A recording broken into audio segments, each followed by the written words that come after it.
The abomination known as Absolute Bane has touched down in Gotham, and woe to any of those who should encounter him, mostly Batman.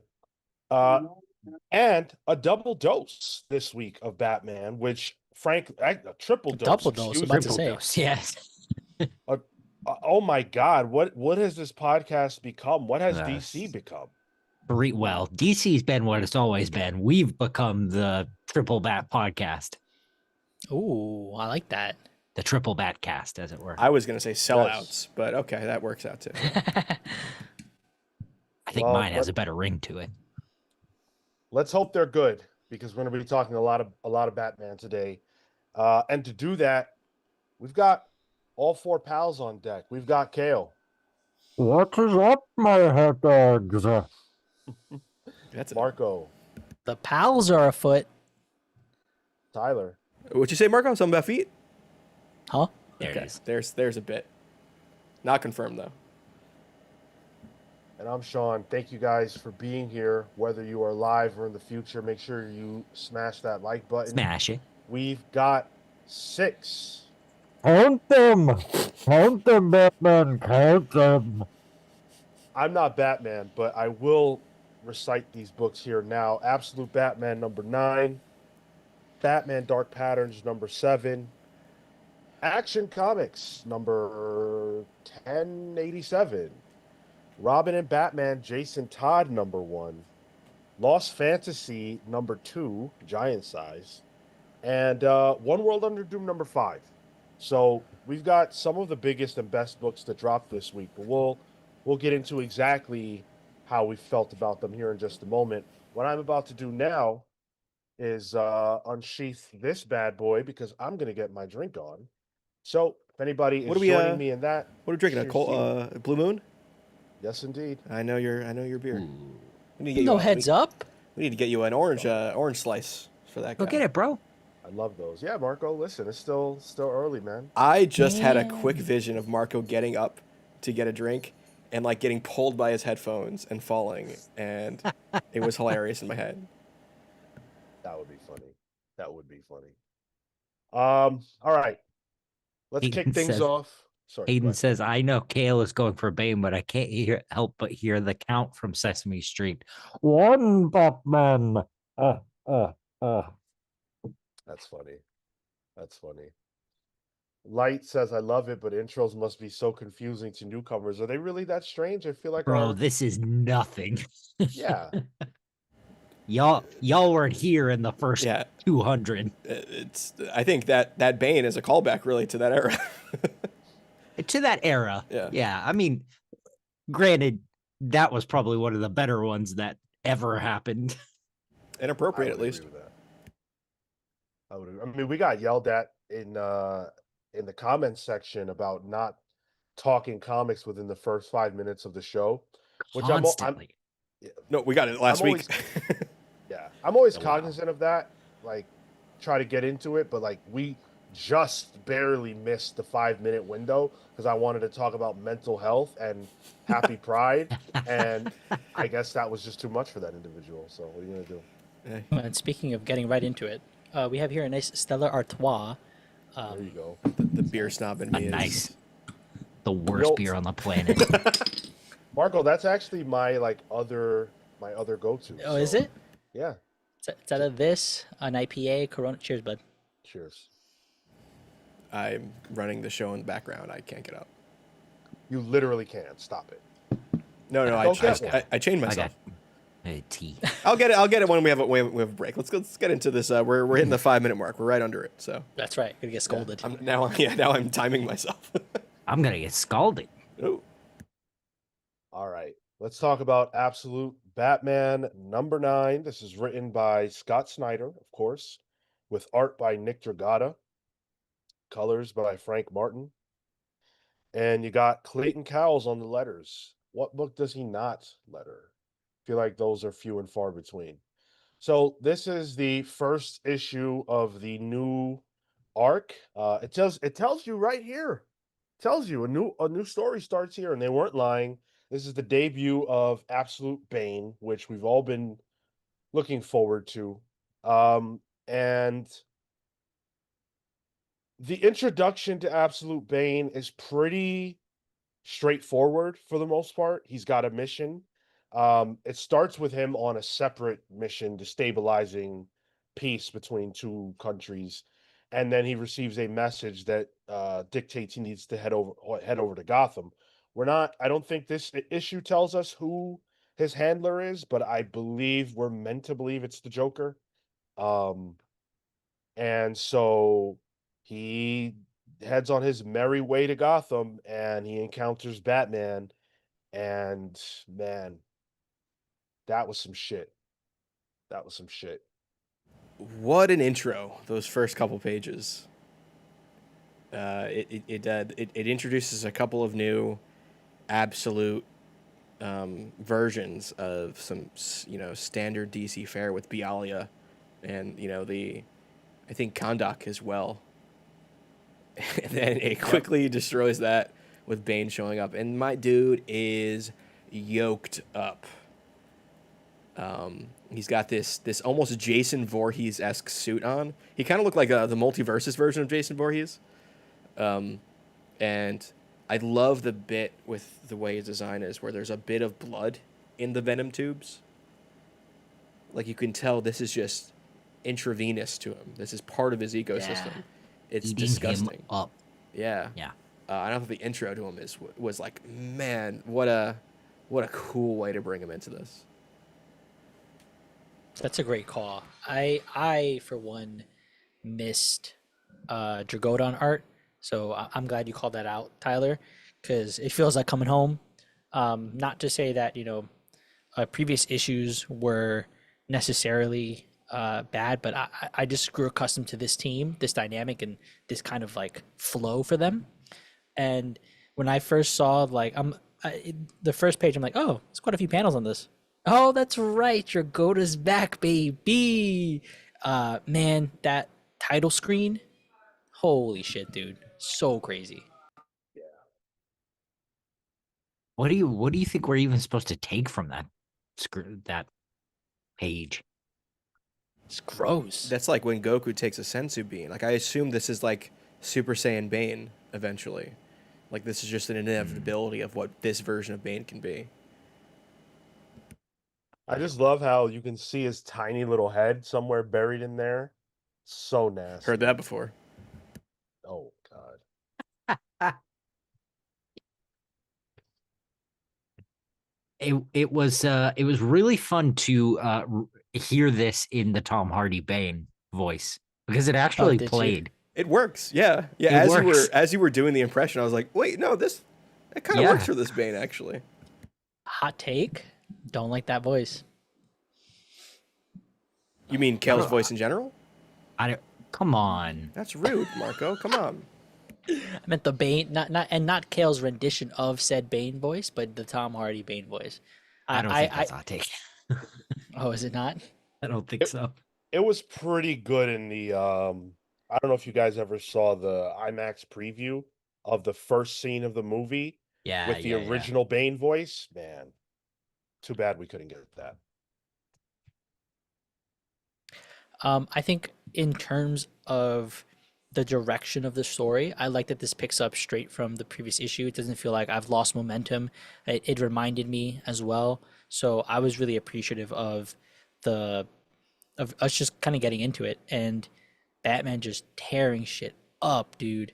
And it's interesting that we're seeing how he's now forming his ragtag team. We have obviously Pennyworth. We have the rest of his boys. Selene is there, which we got a flashback about. But I also like Officer Gordon, right? Kind of like living up and maintaining that legacy in this kind of universe. So it's going to be cool to see as this progresses how these relationships build. Now that we're here and further forming them. This was my pick of the week. Same. And Yeah. I can see why. Yeah. Not only that, but this was one of my favorite issues of the series so far. I really love Nick Dragotta. I'm glad he's back.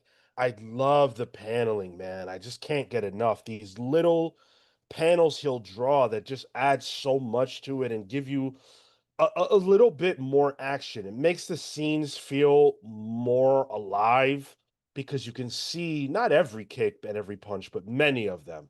And so when you get to this page, for example, which is something like 12 panels, which Just is looking at that. telling you that Batman has been out all night beating the shit out of criminals looking for his friend, you believe it because it takes you that long to get through the whole page. And that works. It sells the idea better than it would if it was a standard 5-page panel or 5-panel page rather. Well, what Dragata and Snyder do there is a lot more effective than later on we're going to talk about Lost Fantasy. They try it with a 9-panel grid and just a ton of text, and none of it like it feels too additive. It feels like it's telling you a bunch of stuff about these characters' history, whereas these panels all feel like they are additive in very specific ways. He's controlling time. Like if you do the 9-panel grid, right, it's meant to be very standard fare, so that you have a continuous cadence, a beat, dunk, dunk, dunk, dunk, dunk, dunk. This, because of the different ways that you have the panels stretched out, you have to linger. You can quickly pace over things, so it feels like on the page, the flow, even the direction of the panels allow you to sit and linger. There's variability, some dynamicism there. Uh, the dynamics of comics, like every time. It's rhythmic. Like Yeah. I put up a page here. It's the first page that we get with that Dragota style paneling. And there's this one towards the left side of the page where it's Batman, pink background in the back, punching some dude. And then it's silhouette of a punch, then a zoom in on the bone breaking, and another punch. It's just like boom, boom, boom, boom. Like that. I don't know of another artist that works so rhythmically with paneling. And at the same time, it's super distinct about how to read this. Like I never questioned the direction to read these panels. Well, it's very like it's obviously it's hyper Dragota, but especially in reference to Batman, that's very Frank Miller. Yep. Yeah, great call out.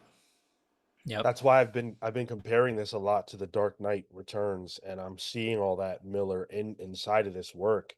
And I got to tell you, I love this version of Batman and Bruce. My man is getting money.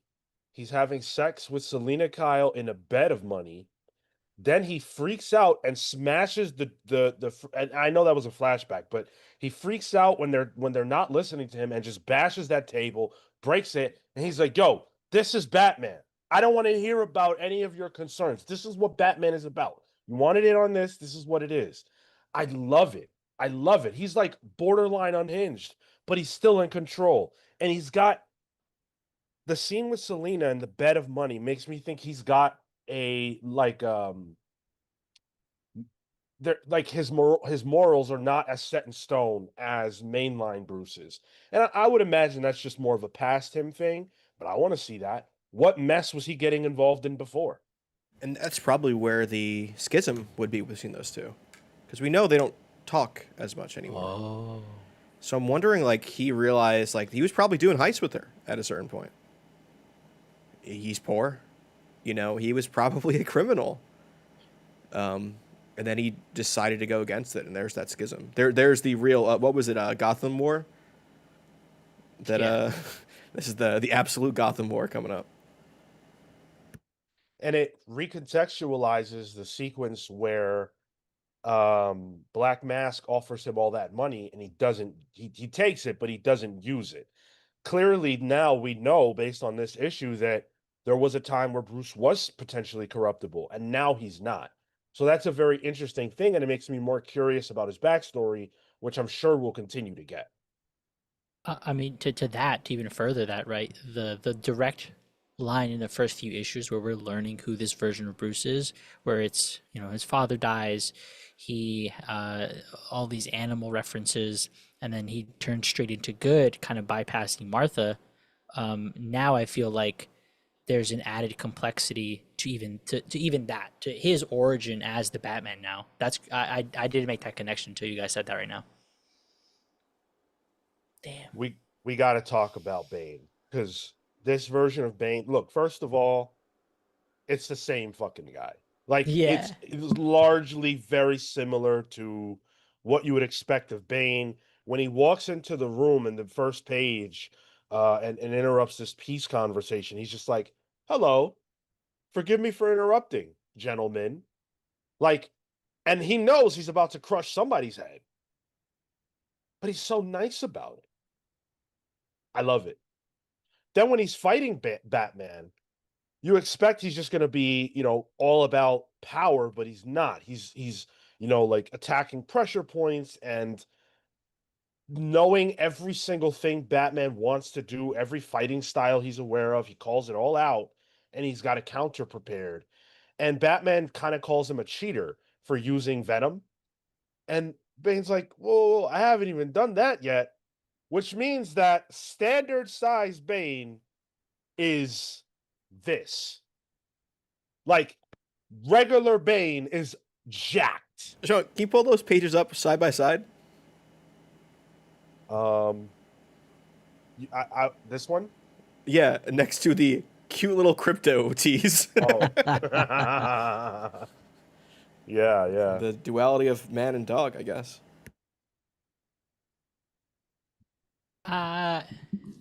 It took me a second to get into it because like I feel like there's this like he can be portrayed in a few ways. Bane, he could be a bit more like just burly and monster-esque, but giving him kind of like this added intelligence, sophistication, a little cheeky. And I was like, yeah, I didn't buy into it at first, and then it took a while to settle in for me. You don't have that much history with Bane, though, do you? You've seen it from Batman and Robin. That's that, and like maybe the cartoons. Yeah. You didn't read Yeah. him in Tom King's run? No. When Bane first shows up, I think it's right, or I want to say his first appearance was right around the time of Nightfall. Like, I think it leads directly into Nightfall. Yeah. He is very directly like like strategic genius that is on par with Batman. This is probably the most one-to-one, the closest to a one-to-one of any of the mainline to absolute transitions that we have had. This feels very like regular Bane, which makes me think there's going to be some sort of twist down the line. But this is Bane. I think that Abomination title page is the twist. We don't really know what that is. I sort of wondered if it'll turn him into like a weird like Abomination Clayface type thing. I was wondering it. So in the bit where Bane and Batman are, I can't even say it's a fight. It's not. It's a squash match.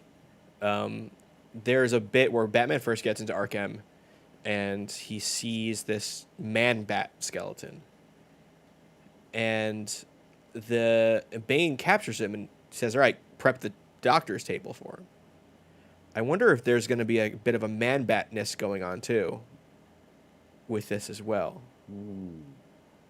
I mean, we know, and then in the I think it's Alfred's. He's got little Polaroids of Bane, or he's got Polaroids of Joker, and it looks like Absolute Deathstroke, possibly Absolute Slade, with the information of Bane, and he's realizing what he has when Batman's already down there, and that whole bit where like you don't know when you're in it until you're in it, and now he can't save Batman for it. I thought it was a great bit. I'm excited for what this Arc M thing is, to be honest. Like the Bane stuff was really cool. There's some slight twists on here that I'm really liking, and Snyder is really surprising me on the stuff that he's devising. It's the animals. I just put that together. Yeah, Arc M. It's animals. Waylon's the Croc. Yeah. Bruce will be the Bat. Penguin. Totally. Yeah. Penguin. Done. Totally. Snyder thinks he's so clever.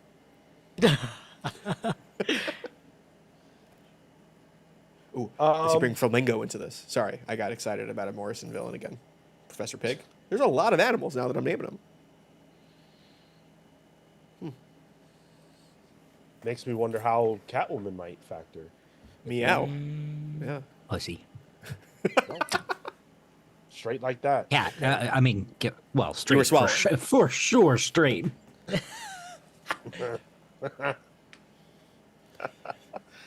What do you guys think about Alfred, man? I'm really digging this version of Alfred. I like him. Alfred is cool in any iteration, I gotta say. He's one of those universally cool guys that are different variations. Like, we'll talk about Robin and Batman later and Dark Patterns. But I do like how this is really Alfred as the spy. He's a little younger. He's not a butler, and he never was. But I still like him as like this mentor / contemporary of Bruce in a way. I dig him. He's a great guy in the chair. I think there currently may be more Batman titles with Alfred in them than not, even though he's dead in mainline. Yeah. Yeah. Yeah. That's funny. They need to just do whatever they need to do to bring him back. Whatever they should have done it years ago. It's integral to the Batman lore. I was gonna save this for the Dark Patterns review, but man, I love Alfred. It's like comfort food. Like I love Yeah. when he's there. I love what he adds. I just think Batman's world is a little more hollow without that element there. Seeing him across all these books, I'm just like, I miss this guy. Mm-hmm. What'd you think about the Robin tease in this? Oh, the Grayson. Yeah. I You don't think know. he shows up again, or it's just Lame. Yeah, it's no good. Did you? Dumb. Was he driving a rickshaw? Rick Yeah. Grayson? Is this the return of Rick Grayson? No.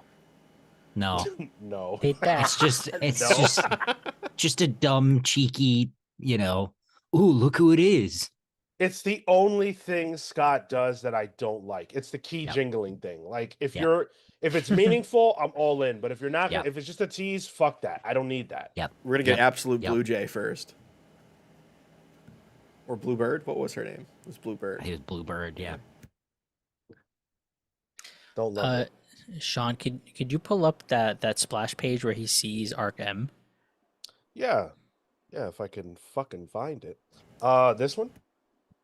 Oh, love that page. I'm so sad Yeah. I did not pick up comics this week. In the digital version, at least, there's. It looks like, in like old, in like older anime or manga where like the backgrounds are like kind of like lithographs. It looks like the texture of that in the book. That background, it looked like he's playing with different art mediums even in this. It probably doesn't show on screen, but if anybody does and knows, my guy Dragotta is doing some cool ass shit here. This is a lovely ass scene. Are you saying it's like that that story of Akira where he like Like uses the backgrounds, yeah. he uses a black background and paints it white or whatever? Not even that. Like how in manga, like for like a city scene or something, they'll use like a picture and then they'll kind of like cook it or do whatever to it to like add this graininess. That's what it feels like. It looks like. I thought that page specifically reminded me of Snyder's Court of Owls stuff. Like this giant labyrinth that is underground, hidden from everything, in the underside of Gotham. You know what? That's straight from New Gods. That was Darkseid's whole thing. He had a whole underground facility under I guess it was Metropolis, under the city. I mean, so did the Democrats in that one pizza shop. So Right. Was the implication that that Alfred was deliberately not responding to Bruce? I thought it was I lost connection because I got too deep. Yeah. Yeah. Yeah. Or Well- the connection was being blocked by But- the Arkham City or whatever. But it also felt like he was aware of something going into it and allowed that to happen.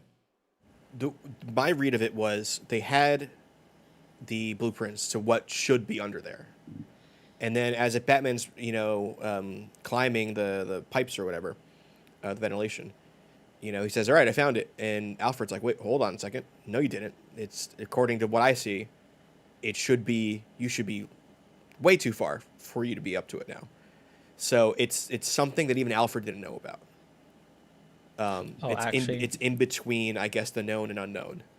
yeah, like, and so that moment. Yeah. Because I just reread this panel.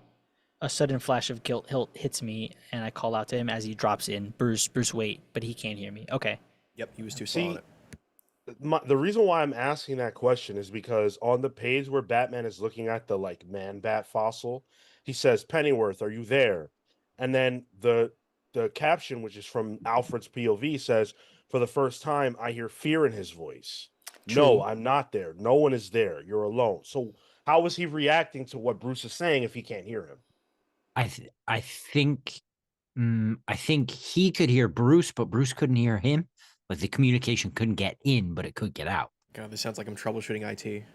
Yeah, I don't like this one bit. Oh, we thought too hard on that one, and it kind of took the magic away. You pull the thread, sweater unravels. Well, it's a pass. Sorry, guys.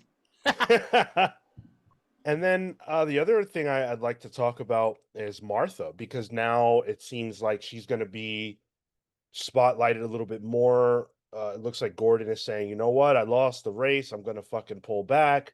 What do you want to do? What's your future hold? And now she has to make that decision, which is interesting because we never spend any time with Martha. She's probably the one that gets the least served in Batman lore. Yeah, it's always a flashback to his dad doing some kind of weird thing or some secret thing. Yeah. I'm into it. I want Martha to be a developed character. And if Scott is going to actually put time into doing that, then at least that is different. Like that's very different. We never see it. So go for it, Scott. If that means sacrificing Gordon's importance, so be it. Like he doesn't feel as integral here. Been 80 years. But he's not, right? We have the officer. That's the Gordon. It's literally his daughter. It's Barbara. Right. That's gonna be the relevant Gordon. Totally. I just literally meant Jim Gordon, and I'm fine with him being sort of de-escalated in importance, sidelined. Yeah, for the sake of Martha and for the sake of Barbara. This is a different Barbara. I love all those changes. I mean, leave it to a Snyder to put some emphasis on Martha. Dan Trudeau said, "Why did you say that name?" That'll always pop me. Yeah, this was my pick of the week. I loved it. I loved everything about it. I don't even think we've hit. This is the first issue. I don't even think we've sniffed how crazy this arc is going to be. If this is the start, I can't even imagine where we're going to end up. Hype beast. Yeah, this is my pick of the week too. I am super excited for where this goes. There's the Brian Bolin variant I have on here that I like too. If I was picking up physically, I would have picked this one up because he just has a Glock. Like Bane, I think you're safe without. I don't think you need to be strapped with that. I think you're good. You never know, bro. Listen, a town like Gotham, come on. Stay strapped. Yeah, I guess so. But yeah, this is my pick of the week. I thought this was great. I'm super excited for where this book is going. There was a speed and freneticism about this issue that I think the other issues lacked. That really got me, and it was like it was like watching like a really tense Mission Impossible scene or something, where I was feeling that tension. In terms of like the Dragoda issues, this is my favorite one. Yeah, pull. Strong entry. Probably the best issue since issue 1. Yeah, I agree with that. This is a pull for me. For me, it does still have the problems that we've sort of complained about in the absolute line, with the exception of, I guess, Green Lantern and Martian Manhunter. You know, for me, this is still a Batman book. He's still doing what Batman does. He gets mad and then he yells a lot and then he beats up a shit ton of people. And, you know, he does, you know, Batman stuff. You know, this is it. Put that on I the love trade the dressing. I was gonna say put he does Batman stuff on the trade dressing. Cale, the comics And bound. and hey, Snyder will. Like, I love the issue, but I think if you're coming at this from the perspective of the absolute books need to be meaningfully different than mainline, this will not serve you. It's the Yeah. same Bane, relatively the same Batman. Those are very true things, and I think where you come down on this is how important those changes are to you.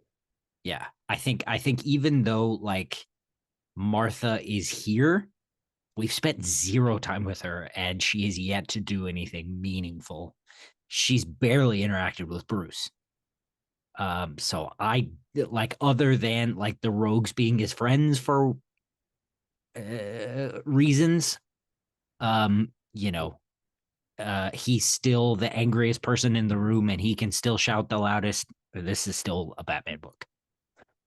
So again, with Dragotta and the stuff that happened in this book, it is a pull. You know, that's all that's not to say I didn't enjoy it, but it still has all of those problems for me. Said a couple super chats before we go to the poll. Entertain me with the $2. That's her money from businesses she owns in reference to Catwoman. Listen, bro, whatever businesses it is that you're talking about, sounds good to me. Whatever, that's Selena's business. That's right. That's her businesses. I gotta say though, being naked in money it sounds vile. That's It a does. vibe. That's I'll a never vibe. forget Oh, the story. money is gross, dude. I'll never forget the story ever that I think it was Warren Ellis told. I'm pretty sure it was Warren Ellis told about Grant Morrison. He went into Grant's room and they were sitting just, he didn't even say sitting, he said levitating. Obviously, Grant was not levitating, but that there was a pile I of don't know if money you in the could say, room. I don't know if you could say obviously about that. Hey, I believed it. When I first read that story, I was like 19. I believed that shit. I But do right now. he walked into the room and Grant was levitating on a pile of money in the bed, and Ellis just walked out. Like, what do you do in that moment? The old Abe Simpson just said, Yep. You say that dude was levitating on a pile of money. All right. And you Hell tell yeah. everyone about it for the rest of your life. That's what a little peyote and traveling the world will do for you. Grant Morrison, the GOAT. Sigil ejaculation.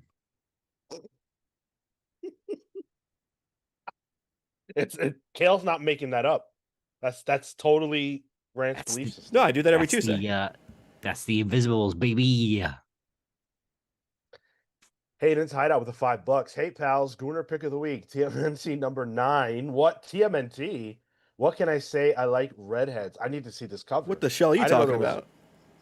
It's got to be an Jesus Christ, Amy hold on. or April.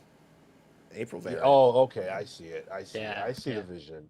Pizza. I thought it was a Splinter variant, but then the redheads got me.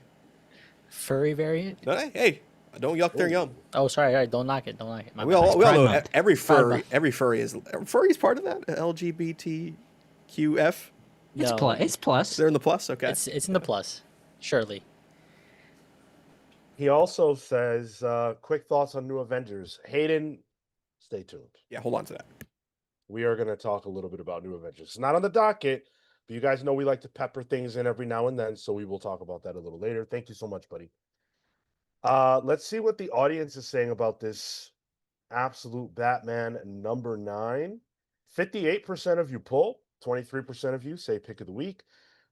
Didn't buy or read is 11%, and pass is 5%. You know what? That's a lower pick of the week than I would have thought. Me too. Yeah. We happen to skip a comment here. I don't know if Sean did it on purpose, but Comic Tropes. Hello, Comic Tropes. Did say any chance we can get each of your Bane impressions? Oh, I was looking at the super chats. Comic tropes, what's up, man? Yeah, listen, Cale already did his, but we can all throw that out there. Why Oh, not? God, I haven't. I want to hear Marco's for no reference point. You merely adopted the dog. Whoa! All right. Yeah. Molded by it. That's what he sounds like in Absolute with that little bitty mouth. Yep. No that's what I- lips. Fuck you, That's what I Marco. heard. I can't unhear that now.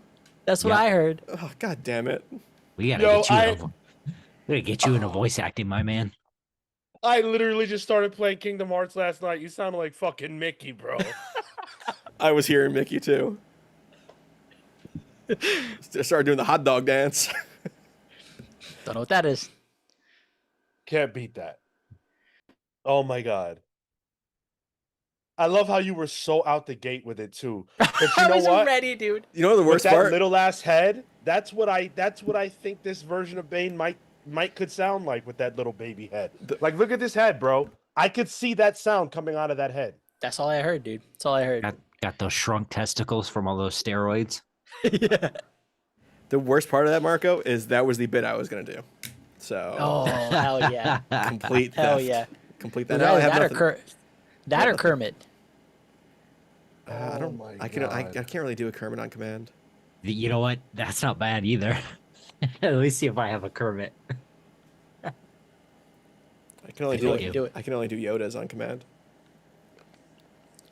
Well, you were merely adopted by the dog.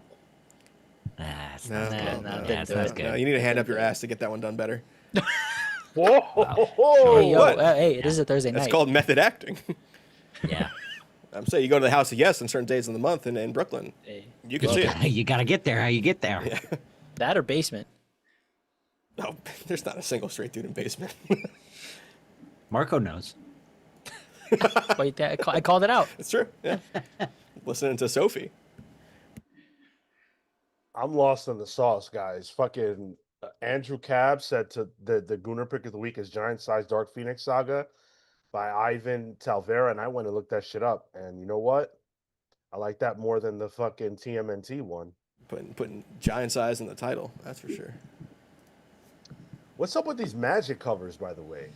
I thought the whole reason we were getting a Magic book was to give us those. These covers are not giving what they need to be given. What happened here? What issue are we at? We're at what? 8? 6? Yeah, 6? 6.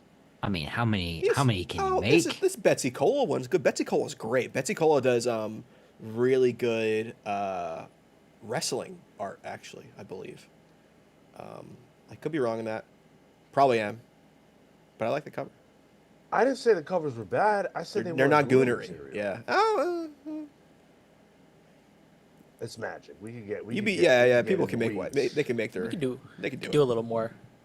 Marvel Rivals exists as a game. I'm just saying, a real gooner would say, "Hey, challenge accepted." Comic tropes. I don't think that we answered your question exactly, but that is what you're going to get because Marco shut the shit down. Yeah. Uh, he stole my listen. bet. We interviewed Sasha from Casually Comics on Tuesday. Tyler and I did. Yep. It was excellent. One of the best conversations I think we've ever had on the channel. Tune in and listen to it. A whole bunch of you already have. Thank you if you have. Make sure you guys hear it. It was phenomenal. Yeah, This it was great. Saturday, thank you, Marco. This Saturday at 10:15 a.m. Eastern, we're going to be live, and it's Tyler and I's birthday show. Whoa. So Technically, my birthday is on Pals Pools next week, so if you want to split them up, we can. But Oh, Palstastic Thursday. my birthday's on Juneteenth. Wow. I almost Oh. said, "Do you want to switch?" Because I mean, it'd maybe that would be more appropriate. for me. But then I was like, no, I don't want to give up 616 as a birthday. That is a cool I want birthday. Yeah. that. You don't want Booyaka Booyaka 619 and Juneteenth? It's a triple dipper. No, I think that's better for you. All right. I saw. Yeah, You I can got.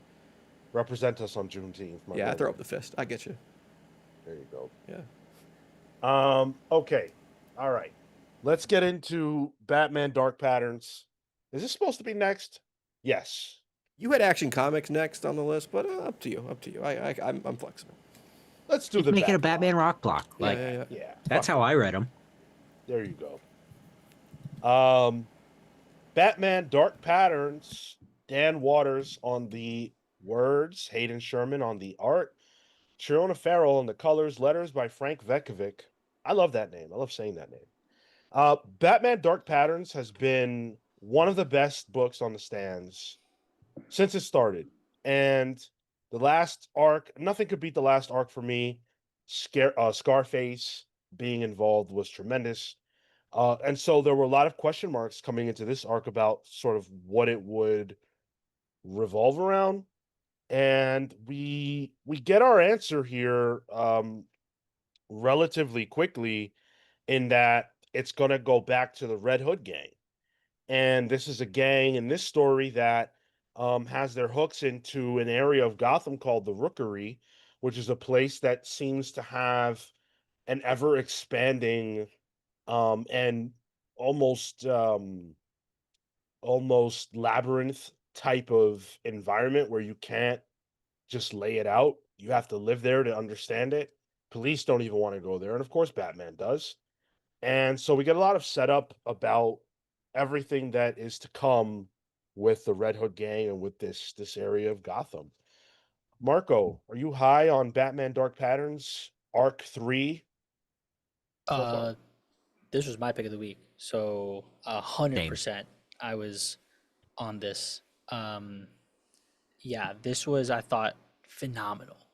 The use of paranoia, the pareidolia, like these ideas of pattern.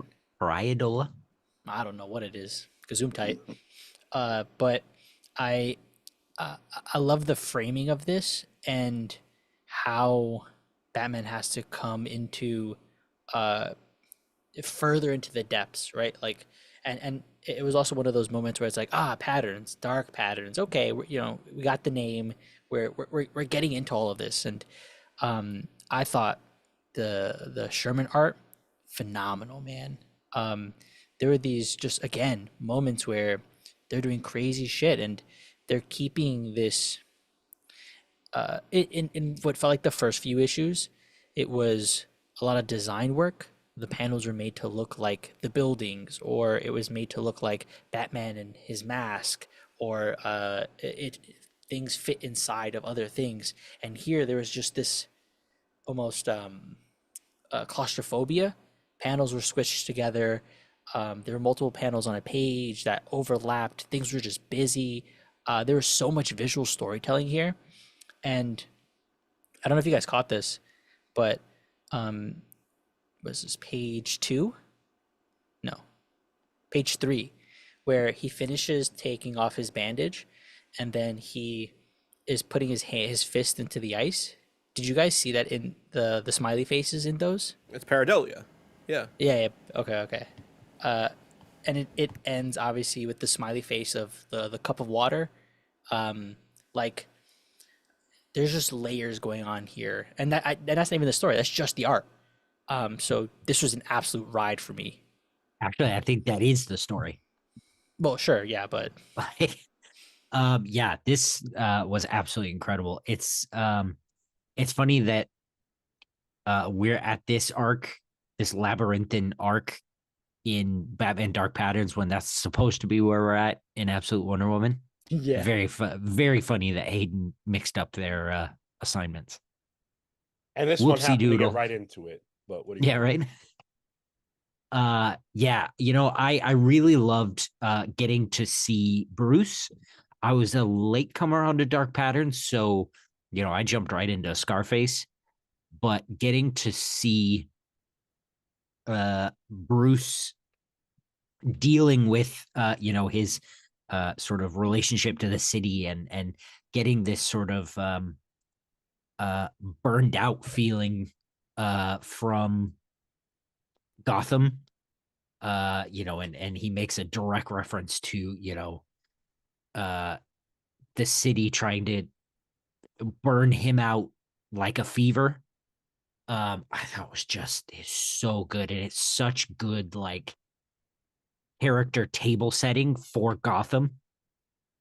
Dan and Hayden are doing an incredible job of making Gotham the second character of this book.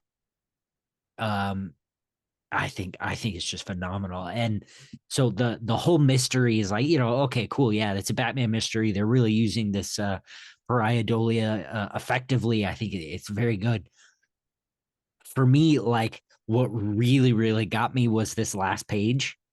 Uh I had to come up and show Dr. Hot Dog this page because like once I like looked at it and started like looking at all the people in the windows and like my eyes started like going around the buildings, I like legitimately got dizzy from the perspective. And even now looking at it, I'm like, dude, Hayden is a master.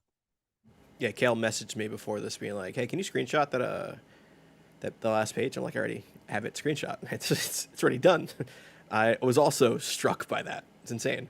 Even though the silhouettes in I was getting a bit of Hitchcock's Rear Window with this. It's Hitchcockian and it's the angle it takes, the vertigo-ish nature of the shot. Like you can almost feel the panel turning on you.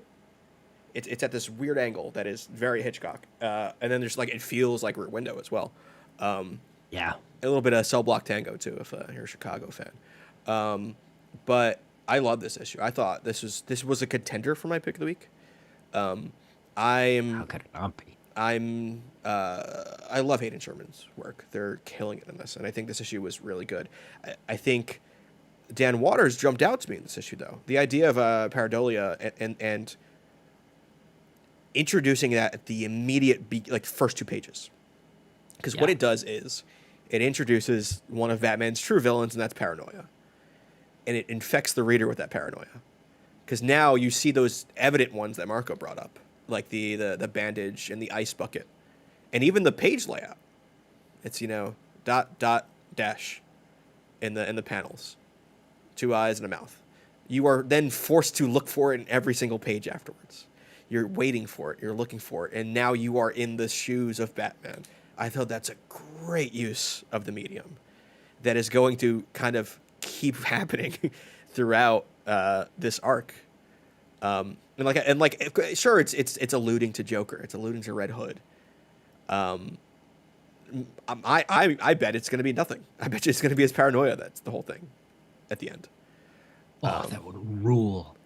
And it's just him recognizing like Gotham just fucks with people. And I love it. I just think it's a great use of Batman lore and Gotham and his mindset and the detective part of it. That, man, it is a total package. I can't. Nope, it's still absolute. I can't do it. Do it. No, I can't do it. That's all right. I'm holding strong. This one, Dark Patterns, is the pick of the month. I'll call that shot. We'll see what happens next week. Well, yeah. Martian Manhunter's not out yet. For what it's worth, I thought this issue was awesome as well. The Hayden stuff is great. You guys laid it all out really well. So I'll talk a little bit about Dan Waters. It's not my favorite script of the week, but it's the only one that made me genuinely laugh. And it did it really fast. When Batman encounters that, homeless dude or whatever, and the guy's like, "Hey, I'm eating a rat." And Batman ignores him completely. And then the guy's like, "Did you not hear me? I'm eating a rat."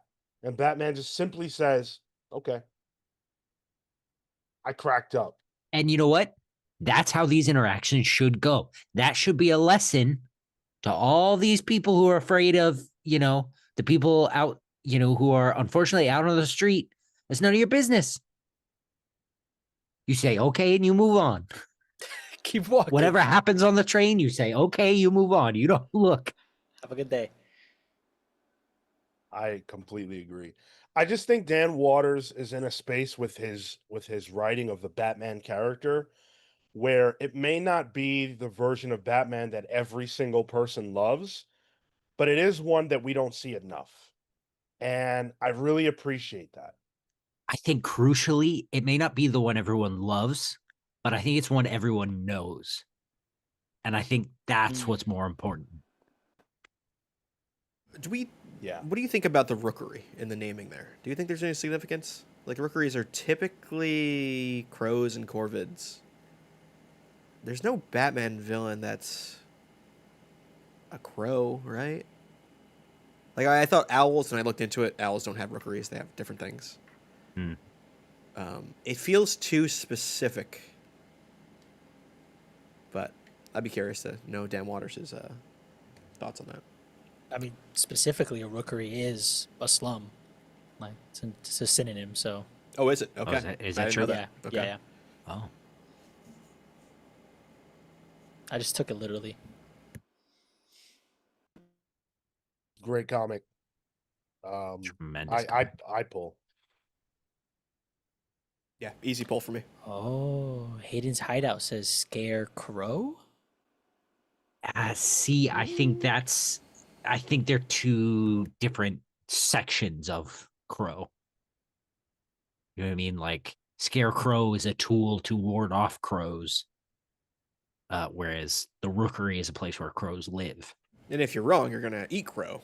Then And listen, I have many times in my long history on this show. you have a penchant for it. Actually, I think it's one of your favorites. I kind of have a taste for it. Yeah. Yeah. Pick of the week. Yeah. Cannot easily one of my favorite books we're reading. Let's see what the audience. Whoa, what is happening with the audience here, huh? Didn't buy or read is 40%. Wow. What? 29% pick of the week. Pull is 24%, and pass is 5%. That's not what I expected to see. That's bananas, dude. Y'all You're gotta get on this book. Y'all are blinded by the other ones. You gotta get on Dark Patterns, man. I gotta say, once this is collected, if this is a hardcover, easy like Christmas gift to myself. yeah. But it's DC, so I'll get it next year probably. I mean, okay, let's not do hyperbole, right? But would you guys say this?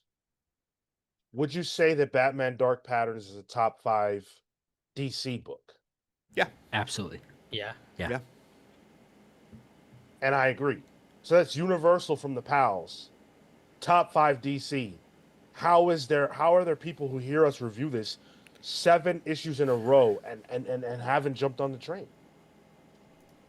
Clayton Slacking. Bergstrom says the one pass was actually meant to be didn't buy. Batman fatigue is real. Maybe I'll buy the trade.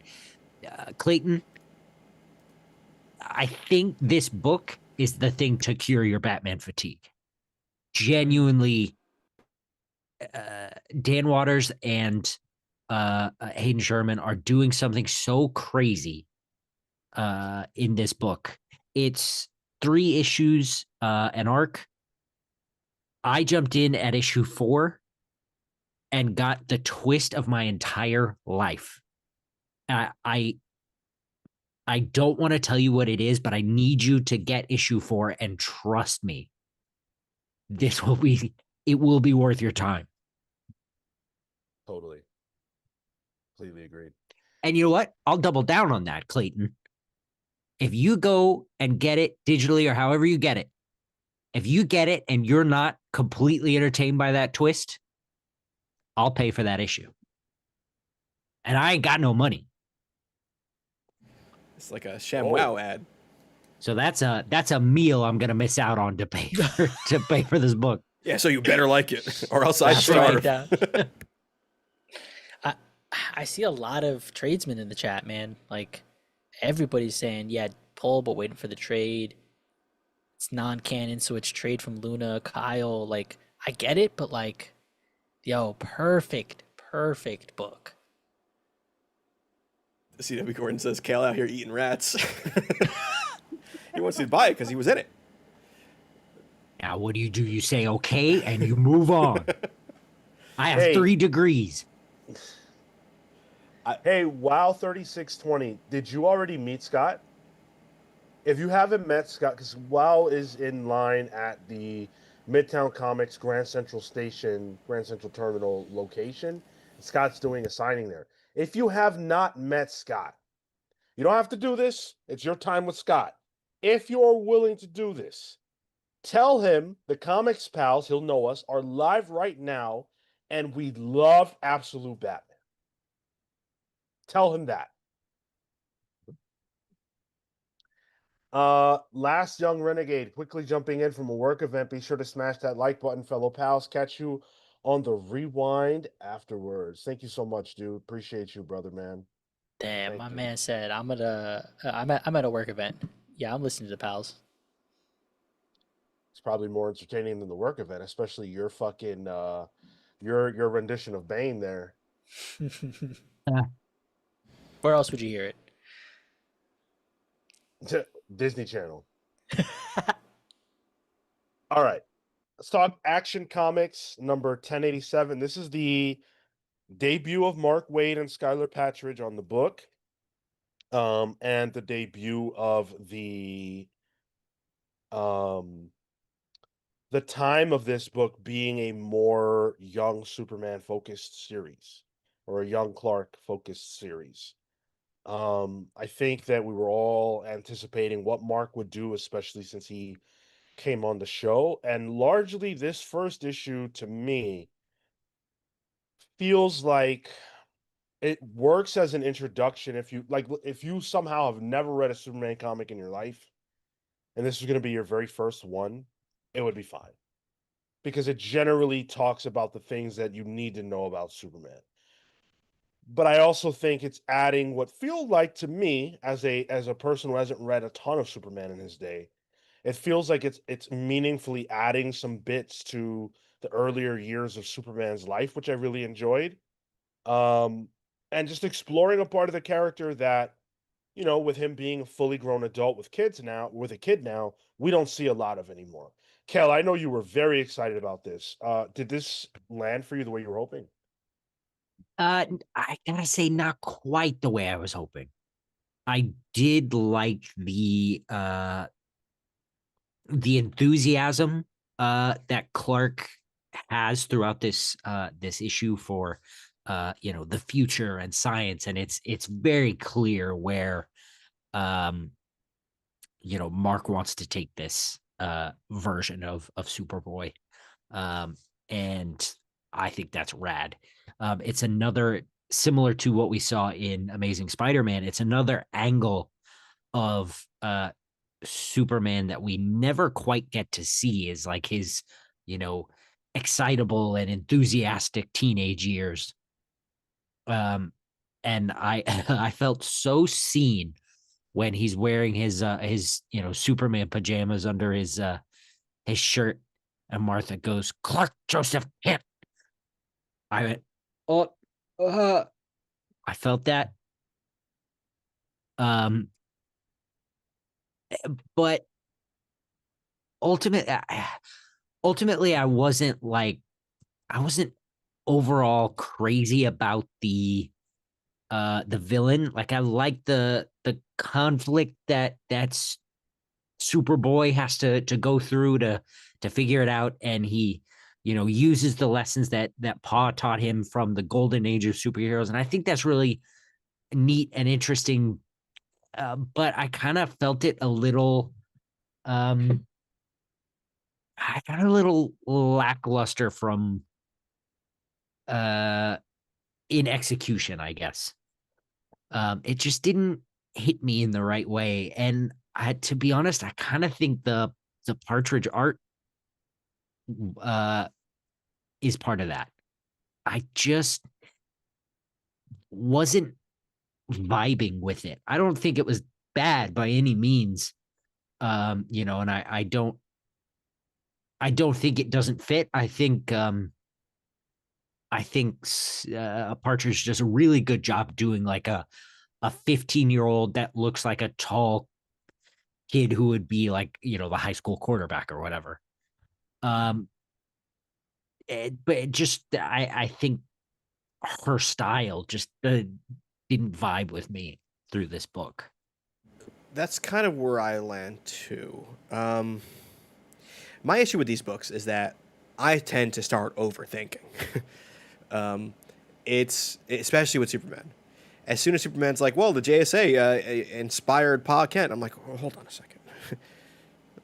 Then my mind is like, "Well, Superman was published way back when in real life, and then I start overthinking the timeline, and then I get caught in the whole mix of things. And I know that's going to be my experience when I read the DC, the history of the DC universe coming out.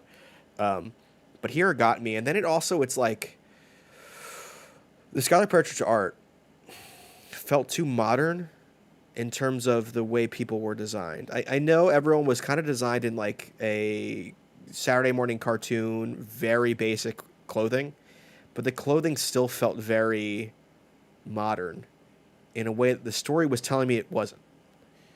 Like if you told me that each of these characters had an iPhone in their pocket, I would believe you.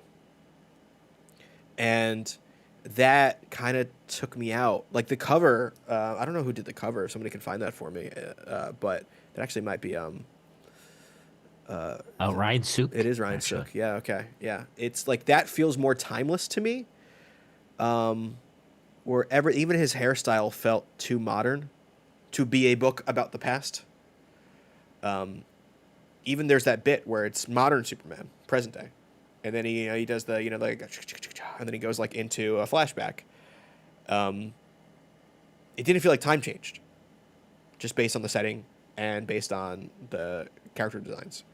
And that was taking me out of it. Just to point out, though, this Superman and that Superboy, we're probably only looking at 2005. I guess. But then you're going to do an Expo of Tomorrow, which is a very 1920s Walt Disney type thing to bring you to. This is like the Queen's World's Expo, even with the domed towers they drew in this. It's like, all right, what is Ma going to go on to the Carousel of Progress next? Dude's also, wearing strongman trunks over his his blue leotard. Like, what do you want? Like, it's a sci-fi book. And I recognize like this is me bringing my shit into the reading of this, but it did take me out a bit. I think I preferred the quick preview we got of this sort of storytelling in the Summer of Superman special with I think it was Jorge Jimenez that drew that story. And it felt more timeless to me. It was also like he felt younger at that point. This one feels way too much older than the one that was in Summer of Superman as well. So I felt like I was getting thrown around a bit. I don't know. I thought this was a fine book. I didn't dislike it. I thought it was fine. I'm surprised to hear all that. I thought this was a strong book. The art I thought was fitting. It was cutesy, but it wasn't overly done. Like I think the Partridge were to get the right age, the right feel. At least for me, Mom and Pa can't feel the right age. I think the villain, a little hokey, but for this and for being the first, like, stepping into this, I liked the moments where he stops to think, oh, I'm going to throw this punch. Oh, wait a second, right? Like these interactions and these balances and these checks that he's placing on himself because he's going through these first interactions. I've not had the experience of a Superboy in the past, of one that is a Clark Kent Superboy. So for me, this fit really, really well. I thought what Wade does here to get you into his head, he's not rebellious, but he is finding his way. Clark, that is, with the suit, also, being a little, complaining a little bit, being a little whiny, but he's on this family adventure, or vacation, having fun. This worked for me. I think it worked for me too, even though I definitely felt some of the pains that Tyler and Cale are talking about. I thought the design for young Clark fit as a lanky, awkward teenager. This panel, in particular, when he's on the bus, kind of bemoaning the fact that they're on a bus, like he Yeah. definitely looks the part to me. And so I liked all that stuff. I just don't know how much I feel like I need this. I really like the current like mainline Superman story that Williamson is telling. And I know there are probably a lot of other people who might be curious about this, but I'm actually not that curious about Superman's childhood. So this is just not I'm not the target for this. I don't think that it's lacking. I think it's a pretty strong issue, and I like how it quickly establishes that, Clark wants to help. He wants to be as much of an asset and an ally to humanity as he can be. And it's really his parents who have to check him and be like, "Wait a second, you don't know what that would mean. You don't know what you're getting us into. It's not just you, it's us." And I appreciate that part, but we already know how it's going to play out, right? For the most part. And so I think that's where I lose. That's where it loses. And that's going to be the struggle that Mark really has to deal with this book is keeping the stakes entertaining, because we know he's going to live. Yeah. Ouroboros Snake says, y'all needed the LOSTs in the first issue, but I can understand the need for more. That isn't what any of us said at all. Not at all. Is he referring to the Legion of Superheroes Yeah. from Yeah. that's not it. That's not it. Yeah, that's not it for me, man. I have no connection or relationship to all that stuff. I just know main Superman. And I'm really judging the book by its merits, and I'm sure everybody else here is. And it's not bad. Like this is not a negative review that we're giving. I just don't think that it's landing necessarily the way that we may have been hoping for each of our reasons. Here's the thing. We just talked about Batman Dark Patterns, and that is a book that is out of time for Batman. Possibly early-ish Batman, we're not sure. But it's out of time, out of continuity, and it tells a compelling story. And it creates the stakes within the story. We know Batman's going to survive. This doesn't. And it also didn't do anything that reinvented the wheel for me, that made it be like, oh, okay, this is a new way of thinking about it. No, this is Superboy making his first appearance, which we've seen before. It was fine. It was fine. I'm not knocking this book. I think it's a fine book. But, yeah, I don't know if it's for me.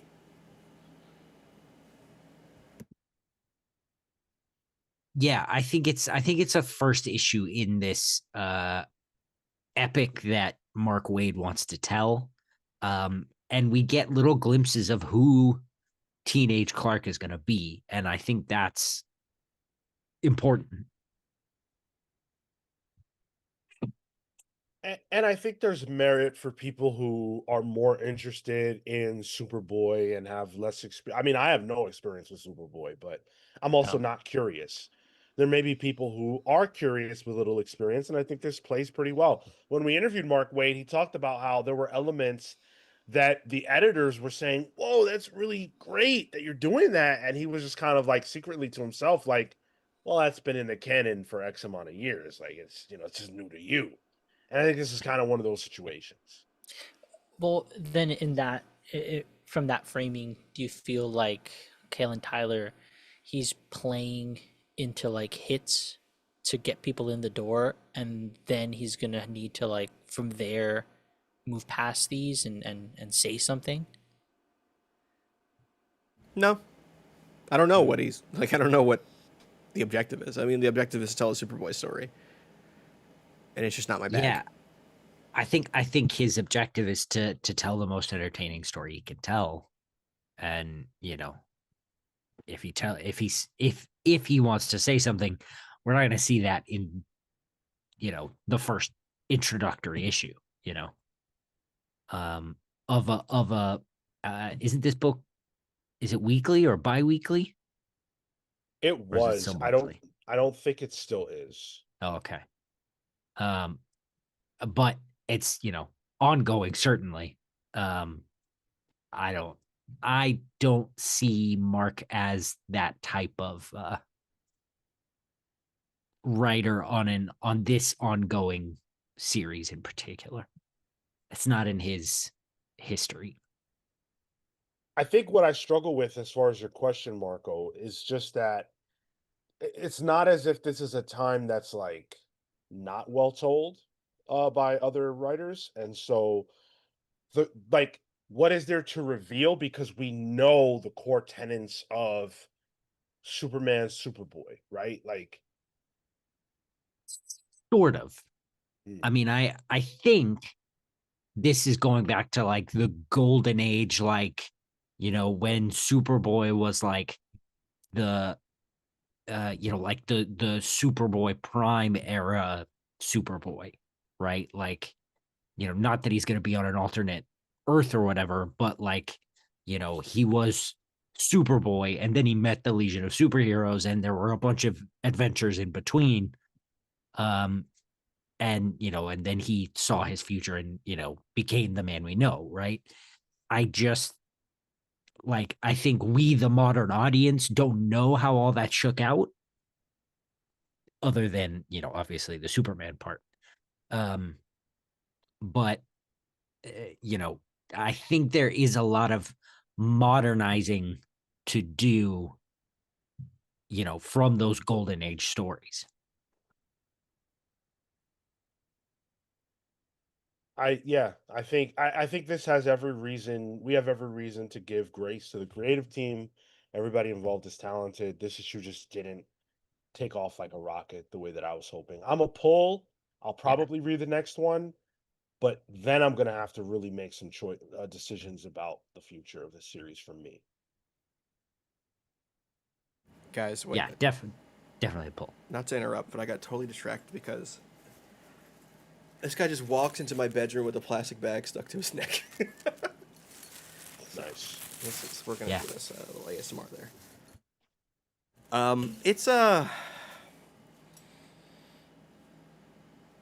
It's a pass for me. I think it's a pass.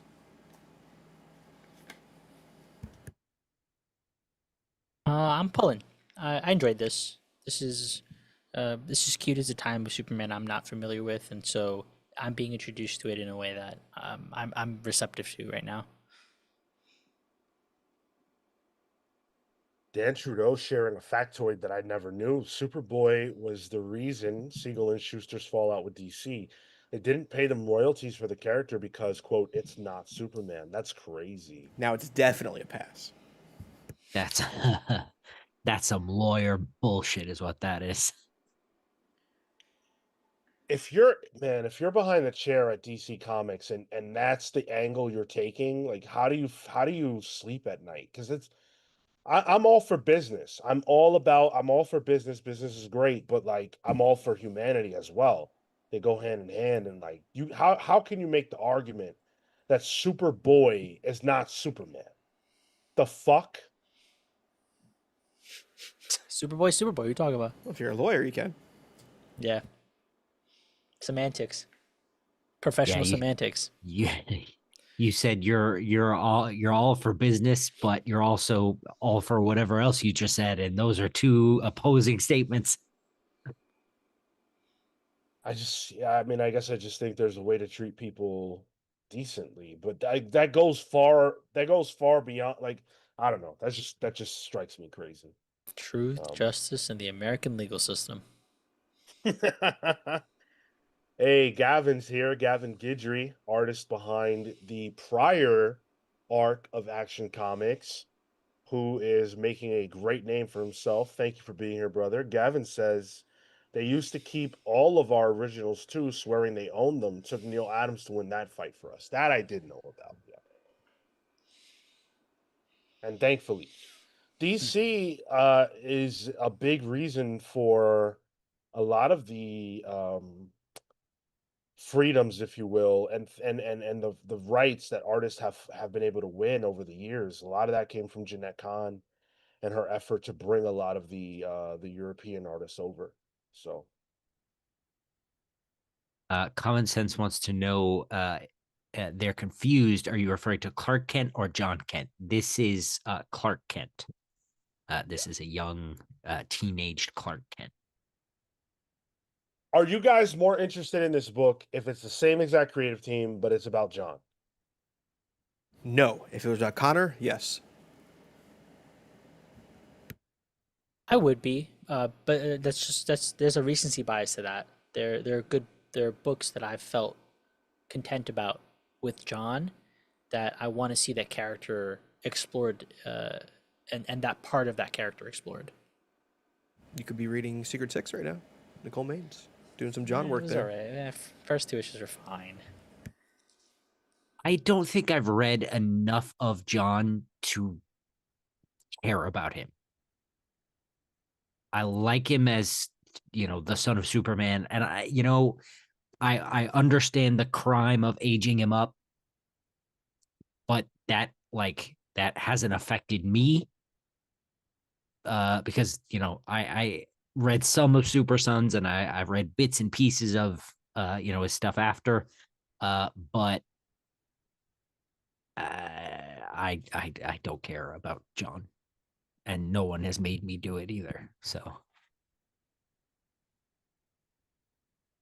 Fair enough. The audience says 46% poll, 46% didn't buy a read, pass is whoa, 4%, and pick of the week is 2%. So nearly down the middle.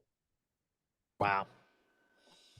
Pull and didn't buy are both 22 votes out of 47. Shit. You guys are confused about what you want to do with this one. I am too. I am too. Sean, that was a poll, right? Yes. Yes. Are you guys ready to talk about the poll winner of the week? Robin and Batman, Jason Todd. Crazy poll this Number week. one. This week's poll was one of the closer polls that we have done. And it was exciting to watch play out. You guys really went to bat for your books. Ultimately, Jason Todd won out. I do want to shout out the current poll. Oh, hold on. Before I shout out the current poll, I want to shout out the fact that 638 of you took time out of your day to cast your vote and in this most recent poll.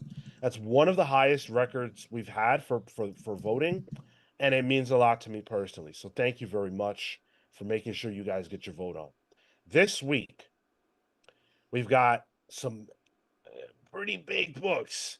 So Emma Frost, The White Queen, number one, is up there. You guys know how I get down when it comes to White Queens. So that's a big deal. Yeah, they couldn't have worded it I- any better. I don't know Got about it. that one. Leaning into it. You know it. Crypto, Last Dog of Krypton, number one, is up there. Got that Jay Lee cover. Amazing Spider-Man number 6. We did the first arc. Now it's moving to the poll. Let you guys decide how you want to go with that. Black Cat is in it, so I'm a little surprised it only has 13% of the vote, but it is what it is. And then winning the poll right now is Superman Unlimited number 2. That's the Dan Slott title. So I'm not terribly surprised the JRJR Black Cat cover is least on the poll. Spider-Man's in that stanky leg again on the cover. I just don't think the Gooners are awake yet. I think they're night owls. So Poll just went up. Yeah. So I don't know though. I think the Gooners know better. You know what? I'm excited for the Gooners will go for the Emma Frost. That only just connected. Yeah, that's what I was going for. Yeah. I'm gonna stick my neck out for Crypto. I'm excited to read a book about that dog. Okay, quick shout out to DC real quick. What they've been doing post All In, where they are putting ads for books that come out next week. The Crypto ad is with all over DC books this week, and it comes out next week. They did the same for Metamorpho when it was out. They did the same for Robin and Batman the previous week, I believe. It's really smart. It really helps them hype up the book. It keeps continuity within your buying schedules. That I think is really smart. And Gavin's right. Crypto, drawn by Mike Norton, is genius. Mike Norton, I think, did a Corgi issue of Astro City. It was a super Corgi. Yeah. Oh, is that dude? Yeah. Yeah, that's a good set of issues, Marco. Dude, I've like maybe only read the first 2 volumes of Astro City.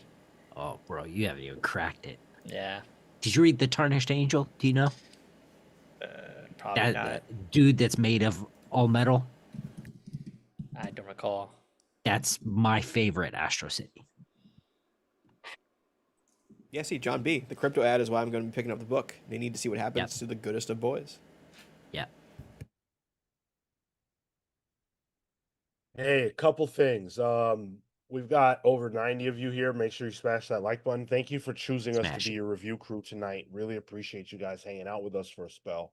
And then also, Wow3620 says, okay, got book signed and said hello to Scott and have short clip of Sean and Tyler. Happy birthday. I'm What? assuming from Scott, which is incredible. If you want to send that to us, we will play it on the air this Saturday. So that's contact at thecomicspals.com if you want to send that to us.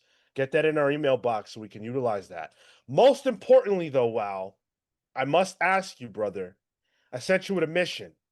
Tell Scott we loved Absolute Batman. There's an agenda there. We're trying to get Scott on the show. We're courting the man. Were you able to slip that in there? That's what I need to know. Critically. Been courting that man for 2-3 years with everybody. 2-3, 2-3, Yeah, come on, man. This is before I've even been here. 2-3. Dude, I waited. I don't know. I don't remember who else was there, but I know I waited hours. And we had that handler. Remember that jack tall guy that said, "Oh yeah, he's around." Tyler? No, Tyler's the opposite of that. Uh, and we never got it. This is multiple years in a row trying to get Scott on this podcast. Yes, we have interviews with him from New York Comic Con. We want him here live. That's what we want. And those New York Comic Con ones are at like gunpoint. It's like, I got 5 minutes. Okay. Pretty much, yeah. Gunpoint for him. Yeah. Oh, yeah. Yeah. As soon as he sees us pull up with those shirts, he knows, all right. Yeah. Timer starts. At this particular moment in time, the two creators I want bad are Scott Snyder and Brian Bendis. Those are the ones I want bad. I feel like there's some motion we can make with Bendis that we're not doing. I've emailed. I emailed him. I emailed him. Instagrammed them. Emailed his handlers. I don't know what else to do. I was saying one of us moves to Portland, picks up a job at the grocery store. Scopes him out. And then like, as we're checking him out, his quinoa. Yeah, I'm be on like, it. hey. I'm on okay, it. cool. I'm due for a big move. Yeah, it's true. Hey Marco, how you doing with that drink, buddy? Was that almost? He's more too than busy half level? typing. He hadn't had a drink. Yeah, you can't Well, even. we all know that. Yeah, Cale. you can see my Discord message I sent. Okay. Hey, I already killed mine. While you guys talk about Robin and Batman, Jason Todd, I'm gonna go grab mine. So BRB. Do it up. All right. So let's talk Robin and Batman, Jason Todd. This is a follow-up, not necessarily a sequel, but a follow-up to the initial Robin and Batman series that focused on Dick Grayson. It is by the same creative team. We've got Jeff Lemire on the words, Dustin Nguyen on the art, Steve Wands on the letters. And this one follows Jason. And it very much is focused on what we all sort of identify Jason Todd with nowadays, which is the idea of him being a reckless, angry youth who is not like Dick Grayson. Maybe he is more like Bruce in a lot of ways, where he does have some of that anger and that fire in him, but he doesn't know how to synthesize it into a perfect weapon machine the way that Bruce has. Because he's too young for that. And he hasn't necessarily had the nurture and care that Bruce has had, even though he went through a deep tragedy. And this book kind of tries to directly tether Jason to the Red Hood future that we know that he has. And so it's a lot of that stuff. Marco, what did you think about this? I know you don't know a ton or have a big relationship with Jason Todd, but as an issue, how did this work for you? I really enjoyed this. First of all, Dustin Nguyen on art, great. Love the texture. I love the the colors on this, but the story I thought felt very. I felt sad for Jason in this. The when Bruce and Alfred are kind of discussing in the cave, the depths to which Jason is troubled and how that affects him in the field. I thought, hey, there's Tyler in that mug available on the shop for anybody who's interested. It's a pint Have a glass, beer yeah. alongside the pals, and a coffee mug, so you can join us in the morning and in the afternoons. But I thought the script was strong. It felt like it added. I feel like there's already depth to Jason and his issues, but what I thought was interesting was the relationship between him and Batman and how he wants to be this perfect weapon, or he wants to grow up faster because not out of a desire to be better, but it feels like out of necessity. The history that he has is tragic. He had to grow up on the streets, presumably, from what I remember, and living in those environments, he is purely about survival, and that's what this now role is becoming. It's about survival and beating the bad guy or the evil. So I thought there was a lot of stuff to chew on here. I think for me, the thing to really hang on to are the moments where we sit with Jason, and the thing that's going through Jason's mind is he wants to make the bad guys hurt. He doesn't just want to stop them. He doesn't want to help people. He wants to make them hurt. And I think that is the small difference at this point between uh, uh Dick and Jason. And I think Dan might have to correct me if he was around at the time, and I'm sure Hound can tell me too. But I think we only got like a glimpse of this, when Jason was around originally. Just the teeniest tiny bit of like uh disobedience toward Bruce, and the mission, and like taking it slightly too far, and outside of the meta of it all, that's how he ended up dead, right?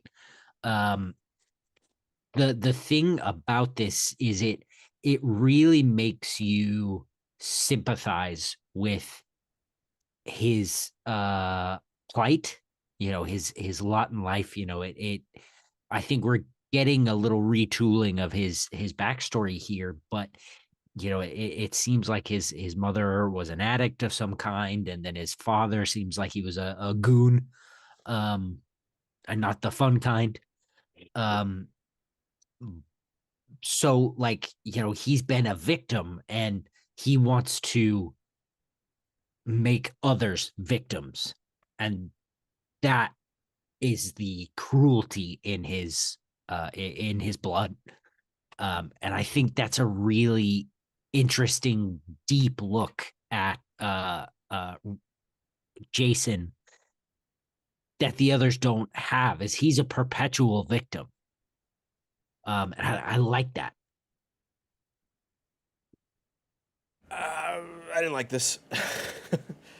I love Dustin Nguyen's art, and I think the art is what sells me on this. I think there's a couple panels where you can see the paper. He does this in watercolor. This is physical art that he does, right? Yeah, watercolor. So, yeah. I think gouache maybe. Looks like it, yeah, and you can see it, and I love that about Dustin Nguyen's art.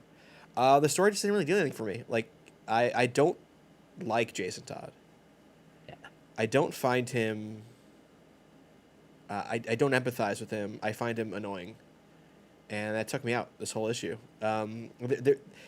Somebody mentioned the Batman Dark Patterns thing with the rat guy, and that was like a laugh out loud moment. My laugh out loud moment this week was in this issue when it's Jason and Batman. They finally cornered this guy, this Howard the Duck cosplayer, and Jason, he gets cut in the face, and it's just first of all, it's just that guy, right? And then the guy just runs down an alley, and then Jason's like, he's right there, Batman, and Batman's like, we'll get him tomorrow. No, he's barely a block away. That was like Batarang. that felt out of character for me. Like, no, Batman would be like, yeah, you screwed up, stay here, I'm gonna get him. It's not a put that off till tomorrow where he can do more crime. We'll catch him when he does another crime. That felt out of character. We just talked about that with Casually Comics, Sasha, on Tuesday. And the other bit was the Alfred bit. And Alfred saying, yeah, I think this kid's a lost cause, also took me out. That doesn't feel like something Alfred would say. Yeah. I disagree. Because it's not like he said it to his face. And I think what's crucially important there is he's expressing a fear to Bruce. Very privately, obviously we don't have the volume, but I think he would be whispering that. There's no way he would give that any more thought than, that moment right there. Because he, obviously Alfred would do absolutely anything he would need to. But I don't think it's unrealistic that, a parent has a fear that the kid is too far gone.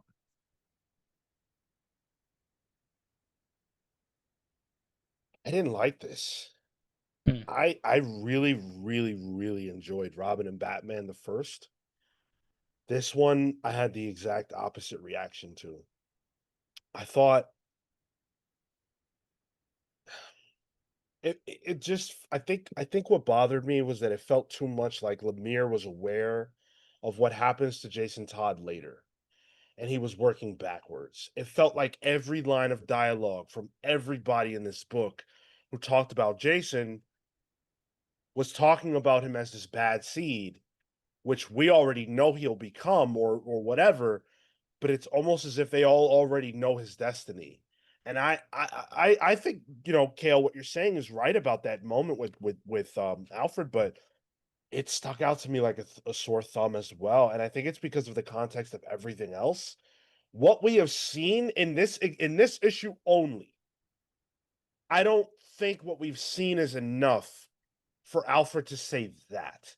I think that works a lot better in the totality of our knowledge of Jason, which is how I feel about everything we see in this book, where it just feels a little rushed if this were to be our only knowledge of Jason. And I felt even stronger about that when he's like having dreams about the Red Hood. Like, what the fuck? Why would that be happening?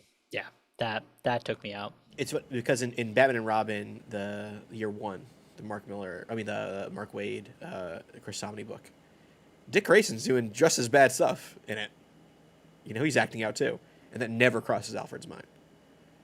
And like I know, Banksy Man says he stole the tires off the Batmobile, harmless crime. Like he's a bit of a delinquent, but it's not enough to be like, hey, lost cause. This kid has darkness in his soul. This is not Obi-Wan questioning Qui-Gon Jinn about Anakin. I agree, Sean. I think there wasn't enough context in the story itself to justify the character motivations. Bro, if we're gonna start fucking sentencing children who steal tires, to a life of evil, like just throw everybody in New York out of here. How many fucking people have stolen tires? They're sending all those Kia boys to CCOT.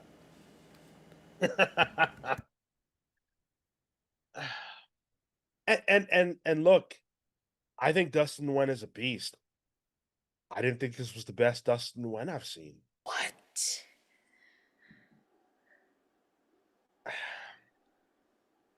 I thought Robin and Batman looked better. The first one. I thought the character designs and the lines were much sharper. Like, I think there are a number of panels where Batman and Alfred just look odd. And yeah, go ahead. That's funny. That's the one I'm actually looking at as well. And what I really like there is how tired Bruce looks. Drained. Yeah. I almost like teetering between, because I can see what you're saying, Sean, and it's like teetering between scrawny, but I can see what you're saying, Kale, where it's like he's so at this point worn out. That is the effect of it. Alfred sort of Yeah. looks like a King of the Hill character. I think with the original series, the original Robin and Batman, the setting allowed Dustin Nguyen to have a little more fun. It was like a circus, right, with Killer Croc and all that stuff. Like we do get this. We get alleyways, streets. There's not as much. There's not as many dynamic settings, I think, to play around with that I think Dustin could do well in. It's just like, oh, this is standard Gotham, which I don't think it's bad art, but I think it's not as fun as the previous one. But he's a capable artist. He can make that. He's more than capable. Yeah, he's one of the best. Yeah. He can definitely do stuff with that. So I don't know if it's the environment necessarily. I personally like the art. I thought it was strong, regardless. Especially the way that he plays with like the amount of water that can sit on something to bleed through, the amount of bleed that he has on things. So, yeah, I had fun with that art.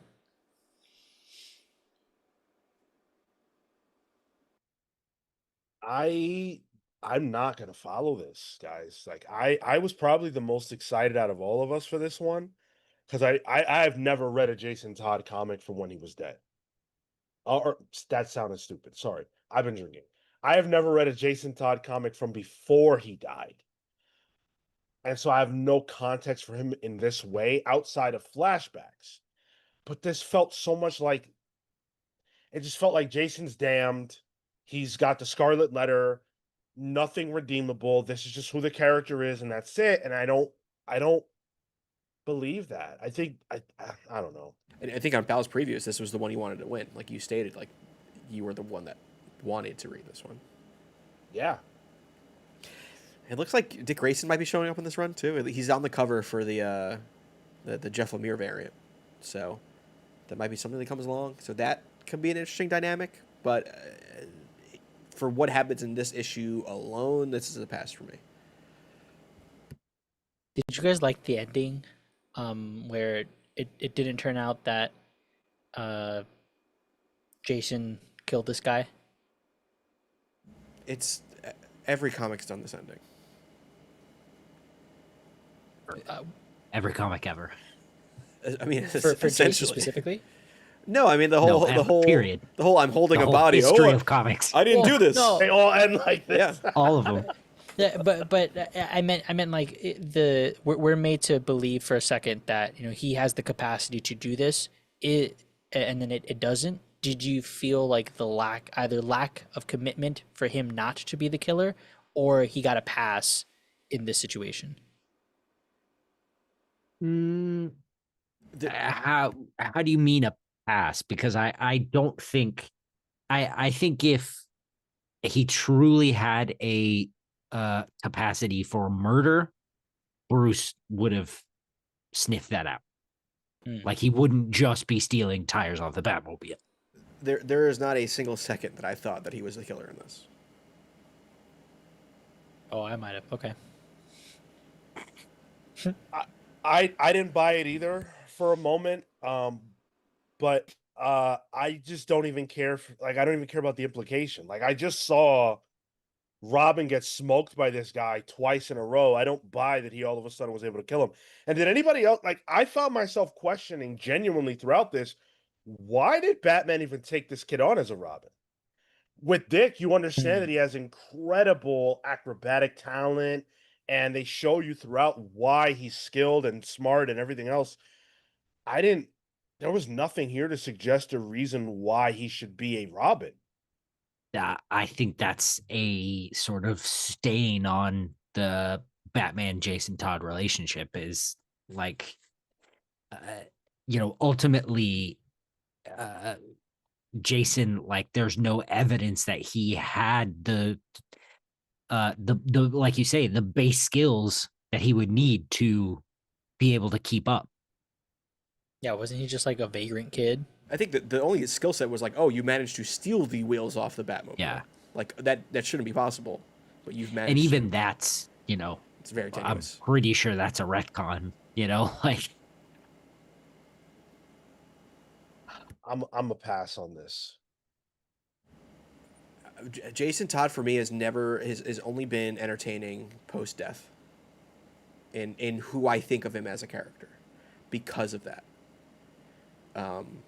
And also because of it, I find him not entertaining because that's all he is. So he's not my favorite Robin. This is not really my thing. So I'm gonna pass on this. I'm Paul. I still thought this was fun, even though I think you guys are right that there are definitely moments that can take you out of the book. But I'm here for the Dustin Moon art. I trust Lemire as a writer, so I'll see maybe the second issue through. I enjoyed this a lot more than I thought I would. I also very much don't like Jason Todd, but I really like this. Uh, I really like this chance to sit with him for a minute, more than I thought I would. So I'm gonna pull. If you want a good look at like a fun Jason Todd who's like cocky but with like a little bit of edge, I'd recommend Nightwing Year One, with from I think it's Chuck Dixon and not Scott Beatty. What's this guy's name? Anyway, really good look at like a fun Jason where you can like kind of see what Batman saw. Yeah, It's really great. you had it, Cale. Chuck Dixon and Scott Beatty. Nailed.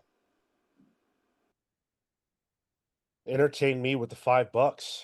Alfred never said Damien is a lost cause, and he killed people at a younger age than Jason. Nepo baby. Nepo baby also fucking raised by killer ninjas. Like, I mean, you're right, entertain me, but I remember Alfred being pretty frustrated with Damien in those first couple of arcs there where he was introduced. He was not a happy camper, but your point is well taken. 53% of you didn't buy or read this. Poll is 24%, pass is 13, and pick of the week 8%. So a lot of you not taking to this. And what I'm gathering from the chat, I saw a few people say this, that the miniseries thing isn't working for them. As an Surprised by idea, that. is that that goes in the whole like doesn't matter territory, right? The idea of a miniseries, it doesn't tie into the greater story of what's going on. Why am I reading this when I could be reading something that ties into the bigger story? In my answer to that is the older I get and the more I read comics, the more I'm happy with miniseries. The more I like them. I crave for the most part. But I crave the smaller chunk.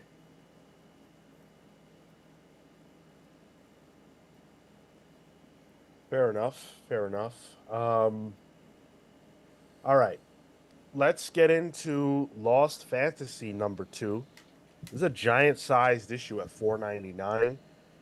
Definitely more pages and more bang for your buck from that perspective than you will be getting from pretty much any other Big 2 comic that has the price point of $4.99. So hats off to the creative team for that.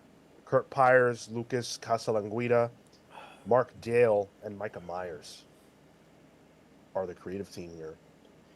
And this issue gives us a lot more of what we got in the first one. The first issue ends with a cliffhanger of our main character being shot. We think he's dead. He's not. Spoilers.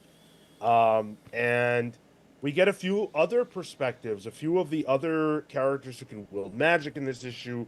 We get some more information about the world. We understand that this is a world in which magic exists, but it is very controlled and, in the sense that there is a magic order, for lack of a better phrase, but magic is, you can't control everybody. So there are some people who have magic that, they don't know about, and they're trying to wrangle those people. And so there's just a lot of that stuff going on. I'm gonna start because I really liked the first issue, probably more than the rest of the panel, and I did not really like this one. And it's unfortunate because I really wanted to love this, and it felt like I was trying hard to love it when I was reading this one. But at some point I realized, wait a second, I'm injecting what I want versus what is. And what I got out of this was a book that just had too many things going on. Too many characters that, like I just didn't connect to. For example, there's a character we get introduced to, I'm not sure his name. He's the black dude with the glasses on. And when he's fighting that monster, the dialogue is so unbelievably bare bones that what he was going to say was predictable for me. It's these one-liners that are quippy as all get out, and I've read some of them before, and it didn't help at all. He's got a lightsaber practically. It just felt like every other like sort of sci-fi book that I've read. Like he fights this beast, right? And I'm like, okay, cool. And he says the first line, "This is gonna be fun." No, the fuck it's not. No, it's not. You're gonna get your ass beat, buddy. And then go ahead. Sorry, that was Sean walking into this book. Oh, it's gonna be fun. Yeah, and he goes like, "All right, I felt that one after he gets hit." I think I've read Superman say that before, and then later on he says, "Enough, let's finish this." It's very Final Fantasy dialogue, like mid fight. I picture that like cringe anime uwu dialogue a bit too. It's just like exactly what you would expect. I'm with you on this, 100%, Sean. I found this book to be a little derivative too. Like, how are you gonna put a lightsaber in it? Like, this book is about lost fantasy where you have all these different fantasy characters. You got vampires, you got werewolves, you got zombie caveman monster big feet who looks like Giant Gonzalez. It's that, and then you pull out a lightsaber, and the other guy has Cloud's Buster sword. Like, I was getting a little free guy from this. You know what I mean? It's like, oh, here are all these cool things that people like. And I find, and this is where I'm kind of flip-flopping. The art by Luca Casalanguida, I think, is good. Like, this would work in like a Brubaker book. But in a book about fantasy, I feel like none of the designs are memorable. Yeah. Like, the most memorable guy in this book about fantasy is the sheriff, because he's got a cool mustache. Guy with lightsaber has a t-shirt and jeans. Well, yeah, like the one guy you're supposed to remember looks like you're supposed to remember him, but his partner doesn't. I think that even the other guy, his thing is he has white hair, but like, what's distinctive about his design besides the white hair? Like that. Yeah. I think that's what you're supposed to take away from it. It's anime protagonist. Yeah, he's got an eye patch now. There you go. He had an eye More patch so. in this. I guess in the But Hopdale, yeah. I think what Tyler's getting at is like it's like taking Cloud, taking him out of Final Fantasy, making him look less cool, actually, and then that's my protagonist. I mean, the variant cover for issue 1 was a Final Fantasy knockoff cover. Sure. Like, Yeah. should I just go play Final Fantasy VII then? And like, Dude with lightsaber, like, think about Mace Windu, okay? He's cool as fuck. I do not think you can do a lightsaber unless you're doing Star Wars. That is like it is too derivative. You're doing a lightsaber. You can't do it. Stop it. Make it something else. Make it a whip. Like, there are ways you could have a plasma weapon that isn't a lightsaber. And even like, they have this arsenal, right? This magic arsenal we saw from the last issue. The dude picks the big sword. Okay, that's cool. Maybe he's got like an attachment to it or whatever. Why is this, like we say, why does this dude have a lightsaber? Even the panel of him holding a lightsaber, that's Star Wars. Yeah. Yeah. I think it was mentioned that I think the art is good, it's serviceable, but not for this context. Yeah. For me, the biggest sin was the script overall, and the way that I feel like I'm getting whiplash. The random like flashback, but here's a character context moments. There's a scene with the sniper, and all of a sudden I'm learning about the sniper. I'm like, wait, who am I talking? Is this the girl? Is this the sniper guy? Oh, okay, we're with the sniper. Yeah. All right, headshot, and then we get a hard cut to the world beneath the Black Pillar. It's a couple days later, and then we get a backstory about Enzo the dragon. I'm like, what do we care about this dragon for? Okay, he died. He could have just told me that or shown me that, right? Don't do these That's- sins. That's cool. Like, Yeah. show me that. There was so much of that here. That it did not play into like the narrative. It felt like it was just, hey, by the way, here's this character here. Here's some nice lore. Well, and then the end, this dude finally does something cool where he, goes into the memories of the cop that gets possessed or whatever, and then like something sees him. Okay, that's cool. But then he's infected. Yeah, So he's very clearly just some stuff happens to, and he just like he's a very reactive character. Stuff just happens to him. that mind worm thing, when that happened, I'm like, oh, yep, there it is. Okay, sure. That's Baldur's Gate 3. That's the main plot point of Baldur's Gate 3. Cool. Guess I won't play that game. I just, I don't know, man. I feel like this just isn't hitting for me. Yeah. I think this was Kurt Pyre's coming out party in a lot of ways, and it's missing something. The protagonist is just not interesting. I don't give a fuck. Like, the design is not that cool, and he doesn't really do a lot.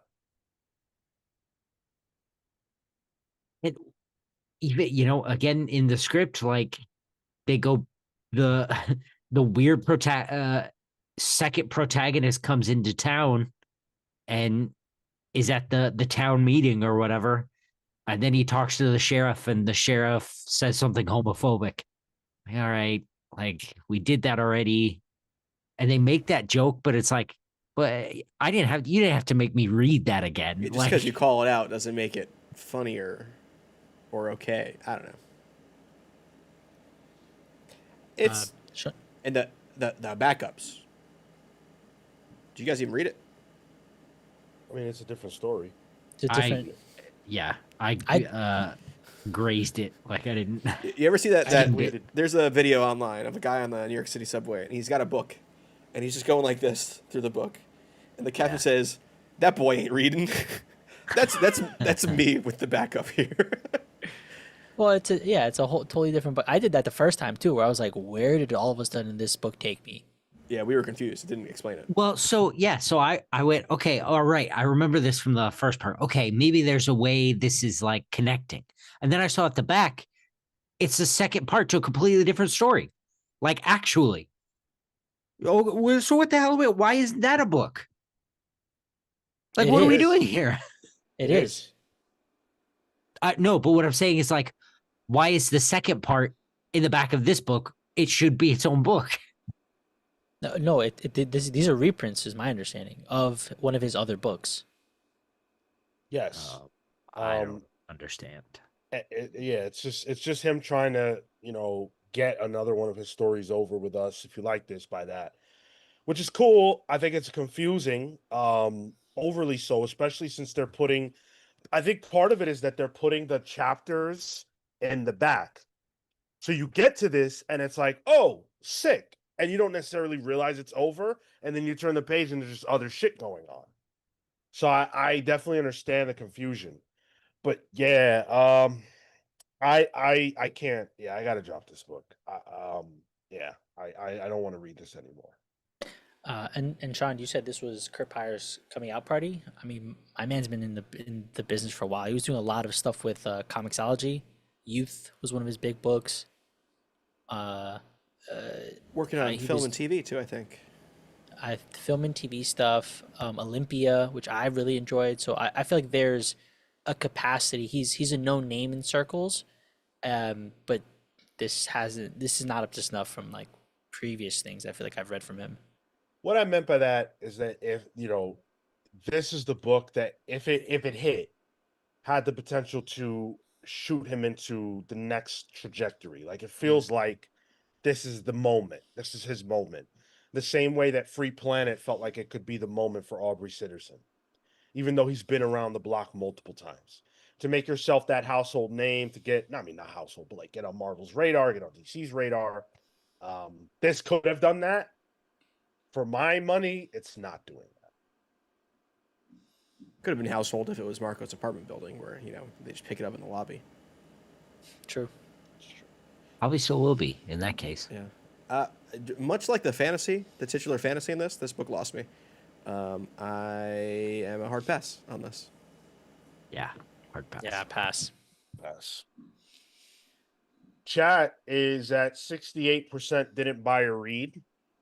Pull is 21%. Pick of the week, 7%. Pass, 2%. Let's talk to the pick of the weekers. Why? I'm not like why like your taste is bad. Why, like, what did we miss? What did you like about it? Yeah. Please. Sean, could you pull up that panel, or either the page with the benediction of the saints, or like the title? Oh, this. Yeah, those colors, they remind me of like yogurt, the Trix yogurt cups, the banana strawberry. I'm gonna bring it all back to that. That's all. Cool, I'm thanks, thinking dude. It's on the cover, Marco. We'd have to go through all the rigmarole to get to that color set. Well, but it has like text on it and stuff. I just I thought the fuller thing was a better visual. I know you're talking about the tie-dye yogurt. Yeah. I know. The two It's flavors. so- The two flavors. It's so great to get just little glimpses into Marco's mind. It just reminds you that he is actually human. Or he's just fucking like malfunctioning, dude. Like, Marco, turn around real quick. I gotta make sure smoke's not coming out. No, it's my processor's still updating. This is the danger of AI that it actually represents. This is why nobody likes it. Aye.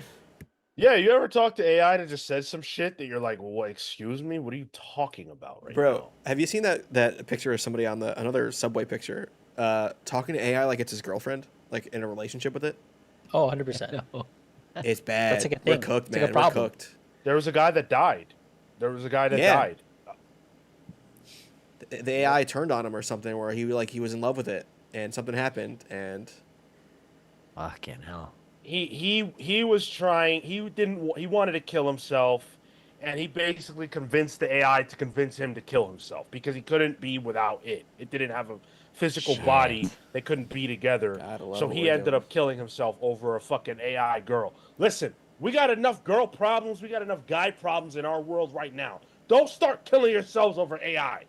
That's what's it? He said, I got 99 problems and the bitch ain't one, but now the bitch is one. and it's AI. AI is one. Yeah. Damn. We got 100 AI. problems. You never even laid it down, my man. Stop. Well, he might have. How you kill yourself when you never laid it down? He might have. With the AI, I- Tyler? Do you hear Hey, yourself? I mean, you find a port. Anyway, Micro USB. Hey, well, it doesn't have to be micro, right? Emphasis My on the bad. micro. Use macro. yeah, Gavin's right. The AI told him to come beat. They could be together. Like, come be Oh, with me. no. And What he are said, we all right, doing? sick. Is that And real? so he killed himself. Yeah. No, this is completely factual. What? What? Oh boy. At Grok, is this real? No.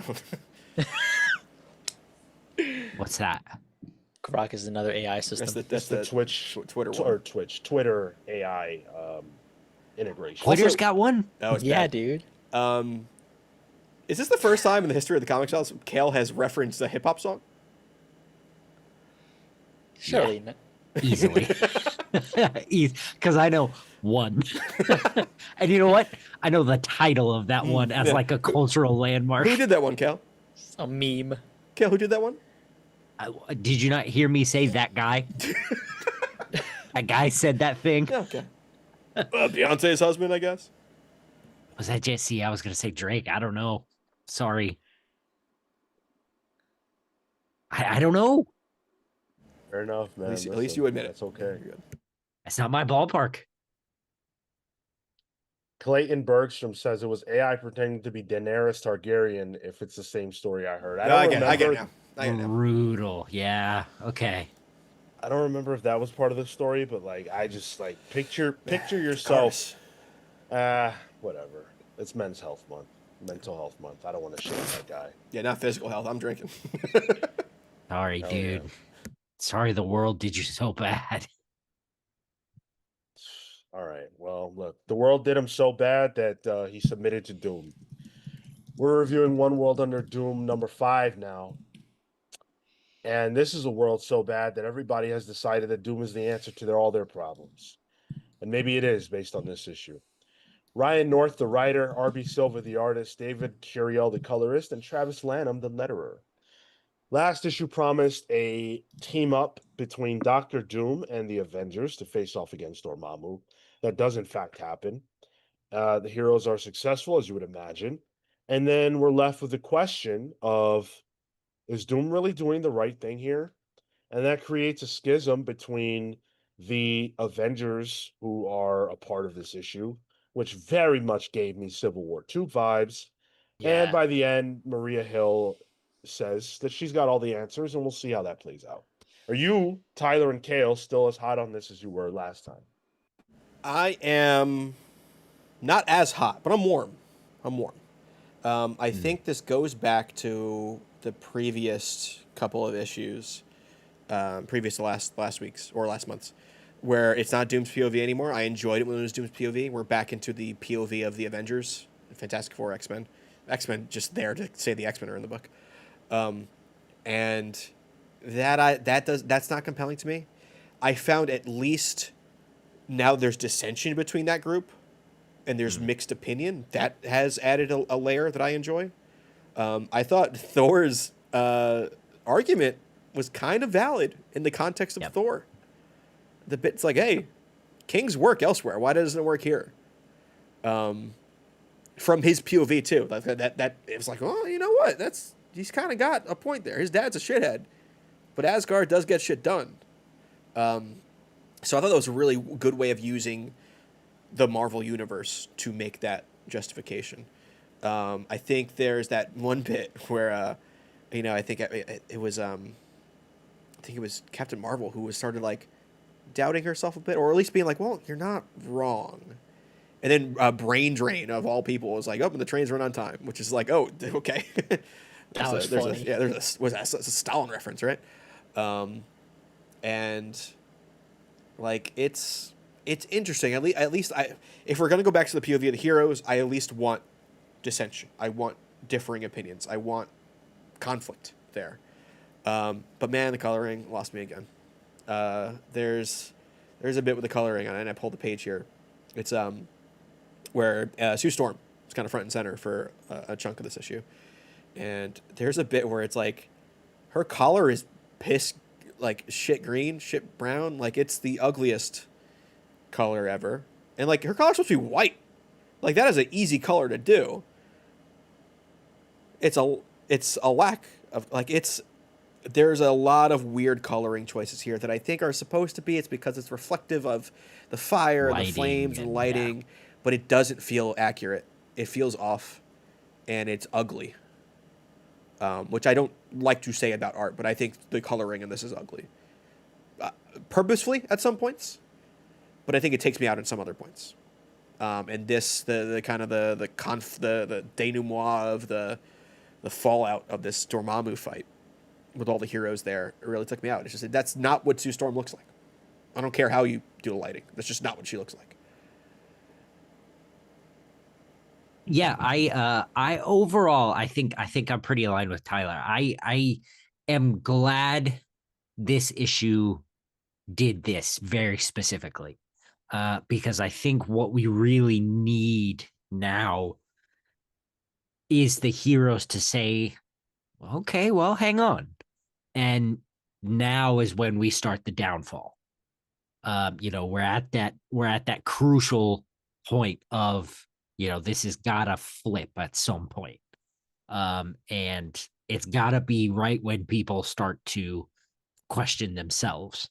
and that I think is good storytelling, and it is predictable, but I think it is the way that Ryan does it is interesting. Um, I am with Tyler on the art front. Just I mean, even the later parts when like the not everything is green, just like the coloring, just it's not tremendous. Oh, and sorry, one last thing to get to the on the art. Sorry, back to the writing. The argument about Doom from Captain Marvel and Squirrel Girl and Iron Man and Brain Drain, that was just that. Admittedly, those couple of pages felt like a brick wall to get past. And then finally you get Thor, and it's like, oh, okay, thank you. But overall, I'm happy with where this went. I've gotten progressively less interested as the events kind of rolled out. I feel like this conflict should have, but this character moment where the heroes are questioning all of this and the validity of it should have happened earlier. That way, the crux of this would have been, um, fighting alongside Doom and being and having those factions already built out. We get teased that, and then Maria Hill comes in and just like, yeah, actually no, and I felt like that undermined the book and like the premise to me. So I was actually disappointed about this issue, and I think otherwise it felt a little tedious to get through. I think Cale called out this section in particular that I also felt like it slogged for me. And the art, I'm not as hot on it as anymore. Um, Definitely somebody called it out here. Yeah, Tilo, the VFX flames, these like double blurred kind of things. It feels like everything's layered on digitally to try to give it this depth and perspective, but I'm not jiving with that. It feels like 2008 GIF text. Well, This might be before your time, Marco. It's like you type in a word here and you get flaming version of it in GIF form. well, it just feels like the rendering on it's odd, and it's a little distracting, and um, yeah, I've gotten disappointed with this story as it's progressed, and I'm a little sad because I feel like I was really excited about it, especially the first issue. Man, I I just can't get behind this. Thor's soliloquy was cool, but I read Immortal Thor, and Al Ewing just scripted Thor to say that all kings are cowards. So I have a very, very, very hard time buying into this. Cool, I rad. don't I don't believe that Thor would accept this. I think that in those comics we have seen Odin's rule not be great, and we have seen even Thor have to struggle in the current run right now with what it means to be a leader and what it means to be a king, and how being a king is not necessarily a good thing for the people. So because of that, because of what I frankly believe is just unappealing artwork. Like I like these faces in this book are just rough. Iron Man looks rough. Thor looks rough. Sue Storm, what is going on? I just can't. I just don't think this looks good.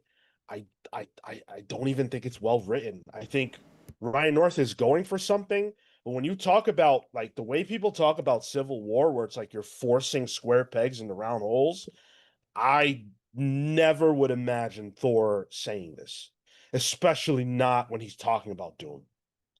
I don't. He said it in Secret War, Secret Empire about Hydra Cap, but we hadn't seen him do anything bad. And we knew he was worthy because he could hold the hammer. Thor was sold by that. This, knowing who Doom is historically and saying this, I don't buy it from any hero that lives. I just don't. You have to remove your brain to accept them believing in doom. I can't.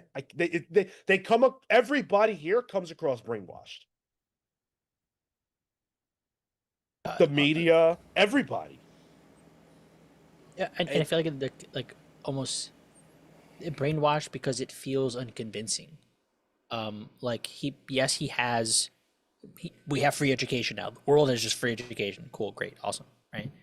Which is awesome, but in the context of this, uh, it's not played for the the what could be good about that, but rather it's played into, oh, he's lying, these are doubts, and that's gotten tired.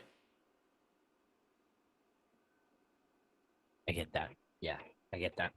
And as I'm thinking about it, wouldn't Tony be if anyone's going to lean towards Doom's side? I think Tony would. Doom took over the mantle of Iron Man at one point. It feels like Sue should have been the one really going to bat Yeah. against Thor. Maybe picking the wrong characters for the wrong sides here.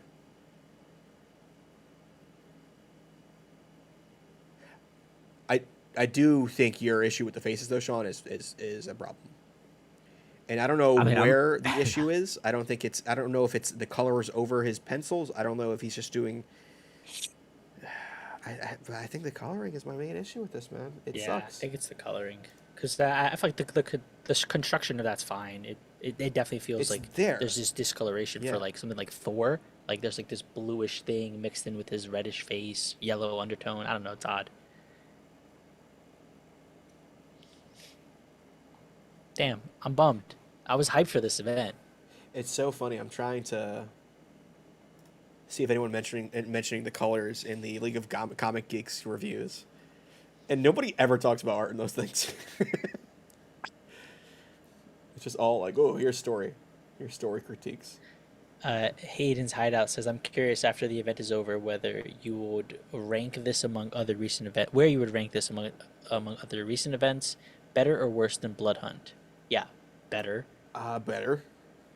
By a country mile. I mean, no.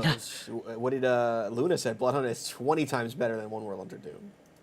Whoa. 20. He must have been getting those Red Band issues. Sean, where do you land? Blood Hunt or this?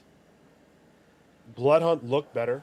Blood Hunt looked 20 Blood times Hunt did better look than better. this. I'll say that much. Yeah, it's true. Pepe Larraz, smart de gracia. The way he drew that new vampire team. From a story standpoint, I appreciate the fact that this book is trying to ask interesting questions. I don't know. For me, it feels microwavy, and it doesn't feel like the cast is appropriate for the questions that are being asked. And I don't know, man. I think Ryan North probably could have done himself a favor and read a couple of recent comics to know that these words just wouldn't come out of Thor's mouth.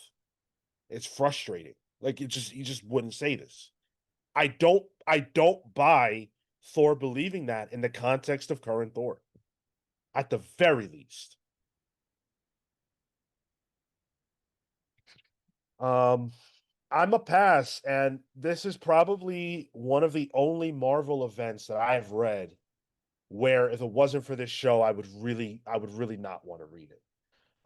The only other one I can think of in recent memory, and I didn't finish it, was the Reckoning War. But this is like, I don't know. I'm blown away by the level of quality here and lack thereof, really, for me. It's a pull for me. Still a pull. I have severe issues with the coloring. But there's at least enough of a discussion here and thought exercise that I'm interested. I'm not loving it. I love the last issue. I thought the last issue was great. But overall, I'm interested, I think is the best way to describe this book. I'm teetering, man. Like, the trajectory of this is not turning out the way that I would have hoped and wanted. And those interesting questions feel like they're being put to the wayside now, especially with this issue. And that was the whole gimmick for me. So, I'm gonna pull. Look, dog. Speak your conscience. I would pass on this issue as an isolated issue. That's what we do. but in the context of the event, I want to see that. I want to see it through because maybe it picks up next issue. Like last issue, I thought was great. For me, when it comes to pass or pull, it's that issue. It's a pass on this one, man. It's still a pull for me. I like the Thor bit, and I liked the questions he had to ask, and I understand where you're coming from with that recent immortal Thor question, Sean, but I think within the proximity of when these books would have come out, I don't think Ryan would have had access to that. So I don't know. Overall, I think I agree with Tyler. I think I really feel the miscast section of the argument we've had here. I think the fact that the Avengers are just sort of the Avengers. Like there's no set person who like you can put the Avengers agenda on, hurts it. Like They're a bit homogenous at this point. it's all it could be anyone. Tony could be Carol, Tony could be Steve, Tony could be Vision for all we care. Like there's no like why isn't Reed Richards standing up to Thor right now about this? Like it does feel that part does feel a bit underserved. It feels underserved. Cale, are you suggesting that the main antagonist of Doctor Doom should appear in the Doctor Doom book? Is that what you're saying? I've said that the whole time. Holy shit, what a revolutionary idea. I don't know what you guys are talking about. Doctor Doom is a Marvel villain. He's not a Fantastic Four villain. We're not even. I don't even think he should be in the new movie.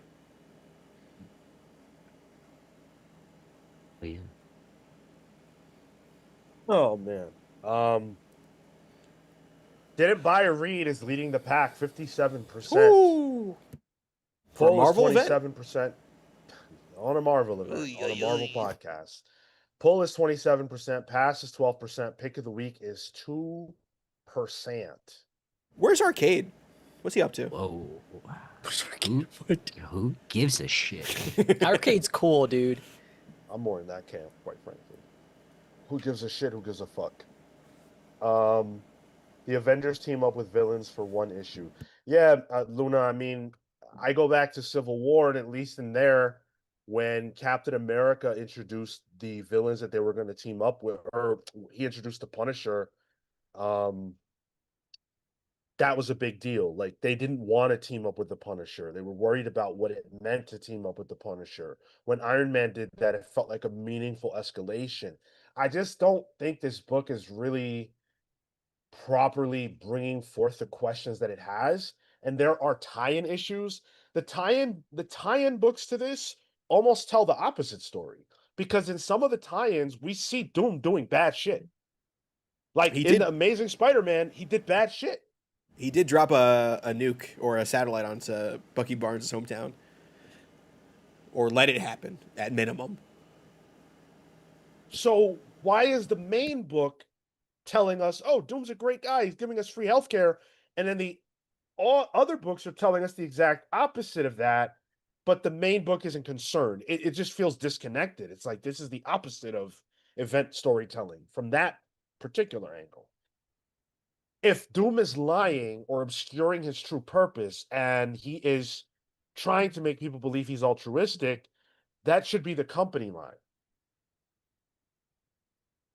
That's not Ryan North's fault, but yeah.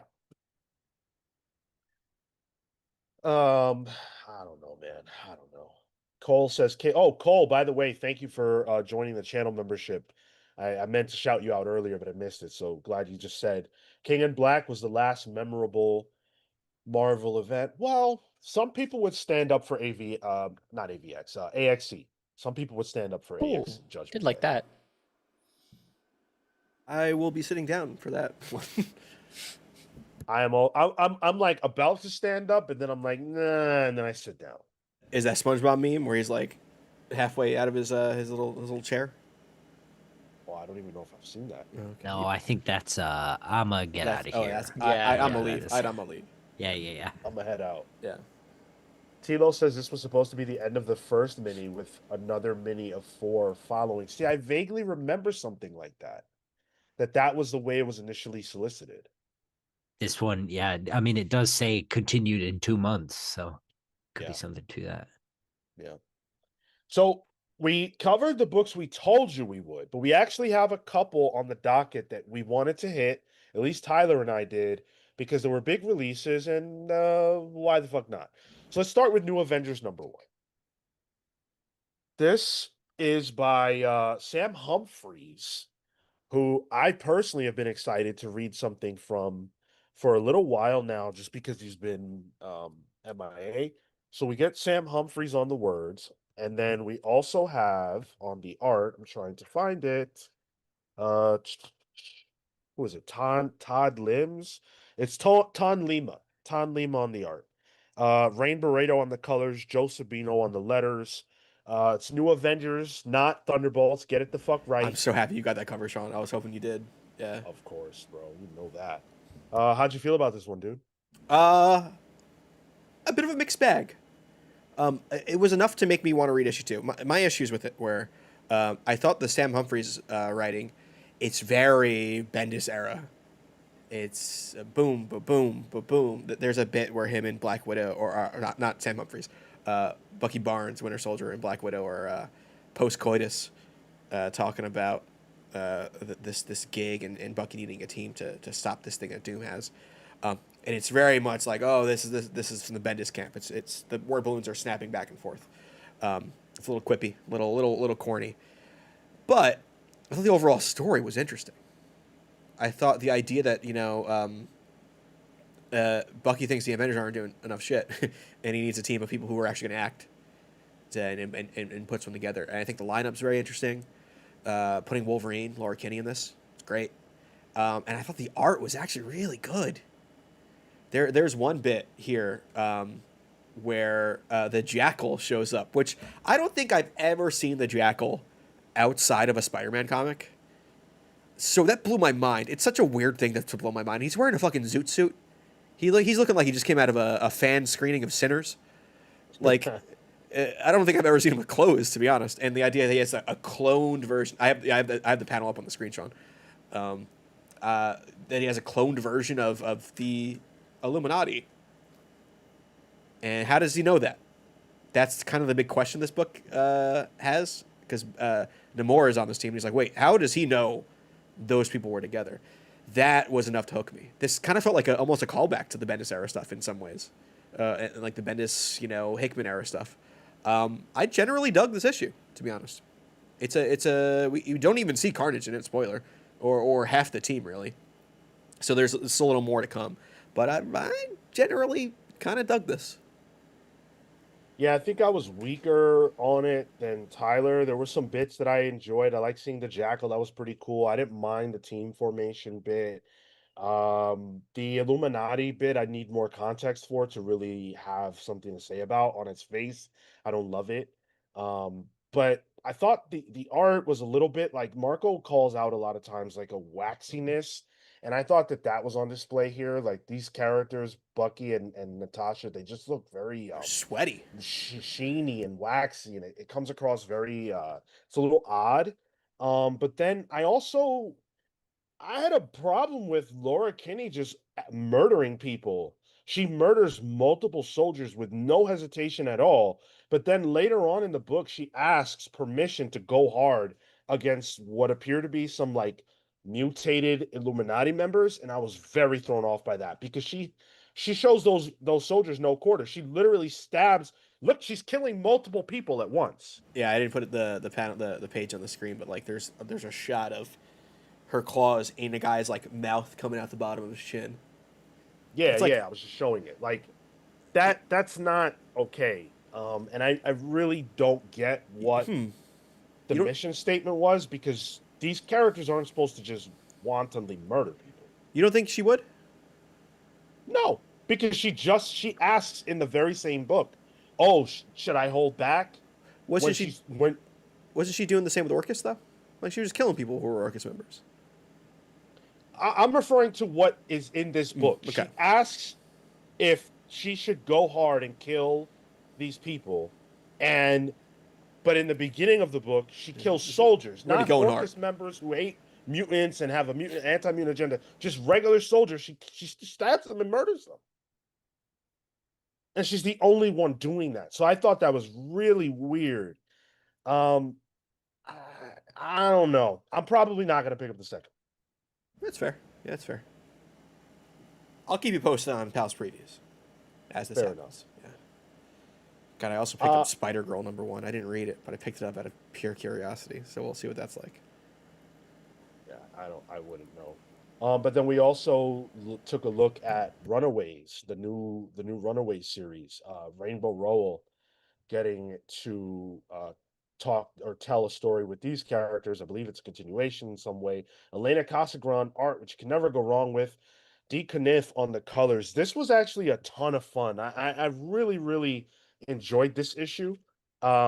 It's if you've ever read the Runaways before, you're gonna notice or you're gonna be familiar with most of the characters that are here. You've got Victor Mancha, who I fucking love.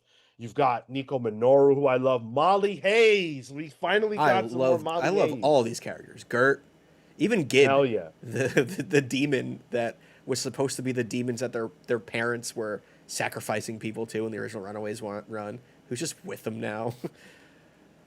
The Doombot, which is Yeah. a huge bit of this. That's really the only like one world under Doom That's the Tether tie. is that Yeah. they have this Doombot with them, who Doom is calling all his Doombots home, and this one doesn't want to go home. He's got his own identity. He's feeding goulash to the Runaways, and he kind of just wants to be a chef and call it a day. The real MVP of this comic book, easily, is Gertrude Yorks. She got them things on her. Oh God! All right. Okay. She's aged up, guys. This is. She didn't read the previous run. I don't know anything about her. This is my first time seeing her. She got them things on her. She reminds me a lot of the Supergirl, the fake Supergirl. Sure. Also came out this week. Who was thick as a biscuit. All right. So this book has everything. It's got fun. It's got heart. It's got thick. It's fantastic. It's got heart. Sean had his heart on for this one. I love this. The Rainbow Rowell Runaways stuff is my favorite Runaways stuff, and I've read every Runaways book there is, even that Secret Invasion tie-in. There's some real good character moments, just like really human bits. There's this bit here that I pulled up on the screen where Nico doesn't have the Staff of One anymore. She's essentially powerless. She still has to take care of this entire family of people. And there's a bit where she is in her car after her work shift at Trader Joe's and just breaks down. And like, if anyone who's lived life, they have had that moment before where it's like, all right, I'm alone. I can be a little vulnerable with myself, but now I have to put a mask on for everyone else. And I thought that was such a damn good moment. And also shout out Trader Joe's. So I just that is what I want from the Runaways. It's character bits like that, and Rainbow Rowell just understands it so perfectly. And Elena Casagrande is a very, very good choice to pick post Chris Anka. Chris Anka, bit of a little too big for monthly comics at this point. But yeah, I love this issue. I thought it was great. Oh yeah. Yeah, I definitely can't wait to read more of it.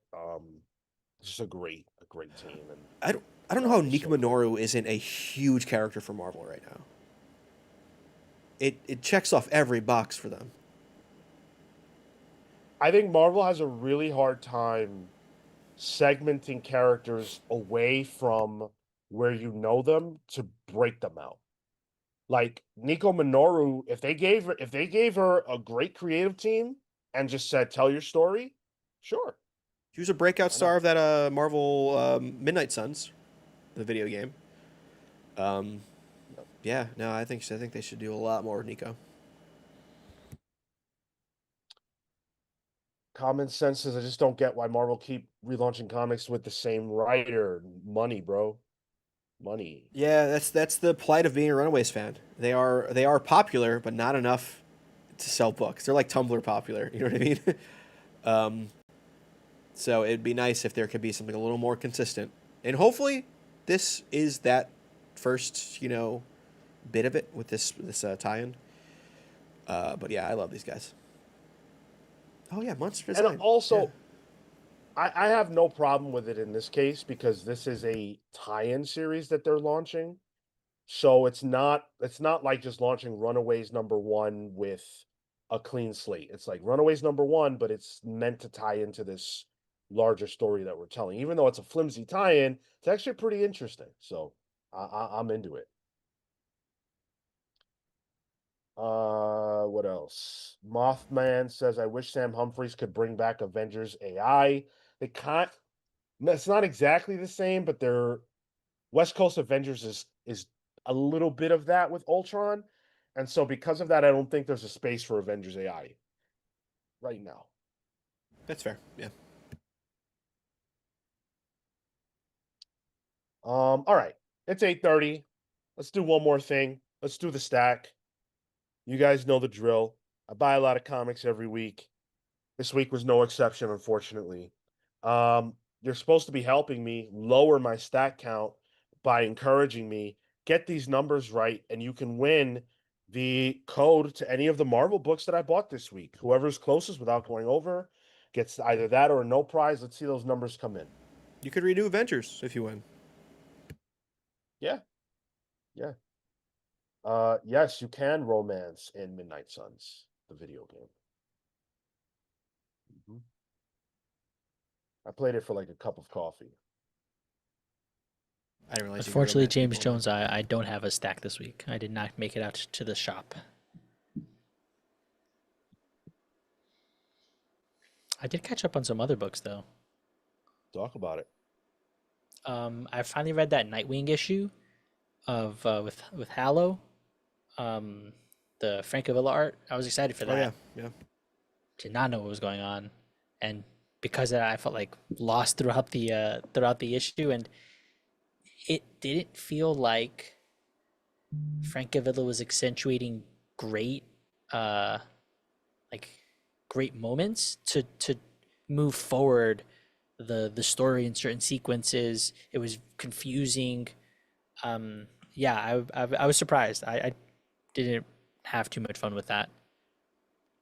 I'm with you. I actually thought it was shockingly not like what I expect from Francavilla. Okay. It's not a great issue to start with just because it's kind of been doing its thing for a while now. Yeah. But I agree with you on the art front for sure.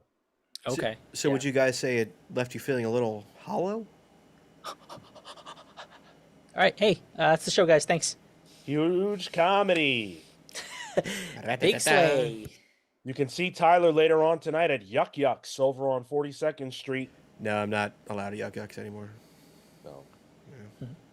He did too many yum yums. It's horrible, Oh. horrible self-suck incident. Well, that's a story. Hayden says they've been reading Grant Morrison's New 52 Action Comics. I remember being mightily disappointed by that back in the day.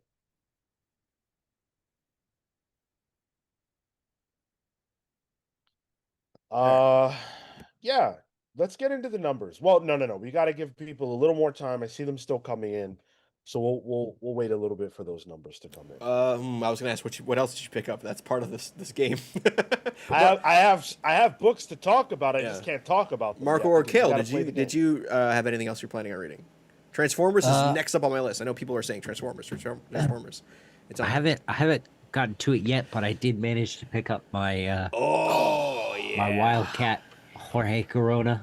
Nice. Oh, I had to go to 2 shops to find this one. That is Hell a yeah. good cover. Love this cover.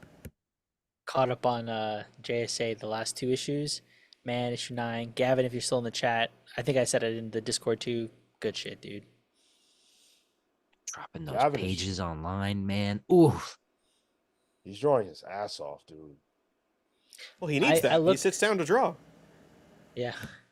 I looked up the pages for Hayden on the Dark Pattern stuff. Everything sold out, man. Everything. Yeah. That's Everything. that's I have the- museum quality shit. Like I have the tab open, so I can just like refresh to get that next the to see if I can get something from the next issue, or at least just get an idea of the cost. Like, what am I, arm and a leg? What do I have to give up? Preferably the leg. No matter what the price is, in 2 years it'll be a lot higher. Oh, Yeah. That's how I feel about Hayden and Gavin. Yep. yeah. So, Hayden's Hideout asks, curious for the VI pals, how do we send questions in for the Saturday shows? So right now what we've been doing is for VI pals, we'll do pen pals, where we take your questions and then we answer them in an exclusive show that's just for you guys. That way, it's a little more intimate. For getting questions onto the show at the moment, that's for the people who are at the best pals in the universe tier on Patreon, and we're still looking for more questions. You guys, please feel free.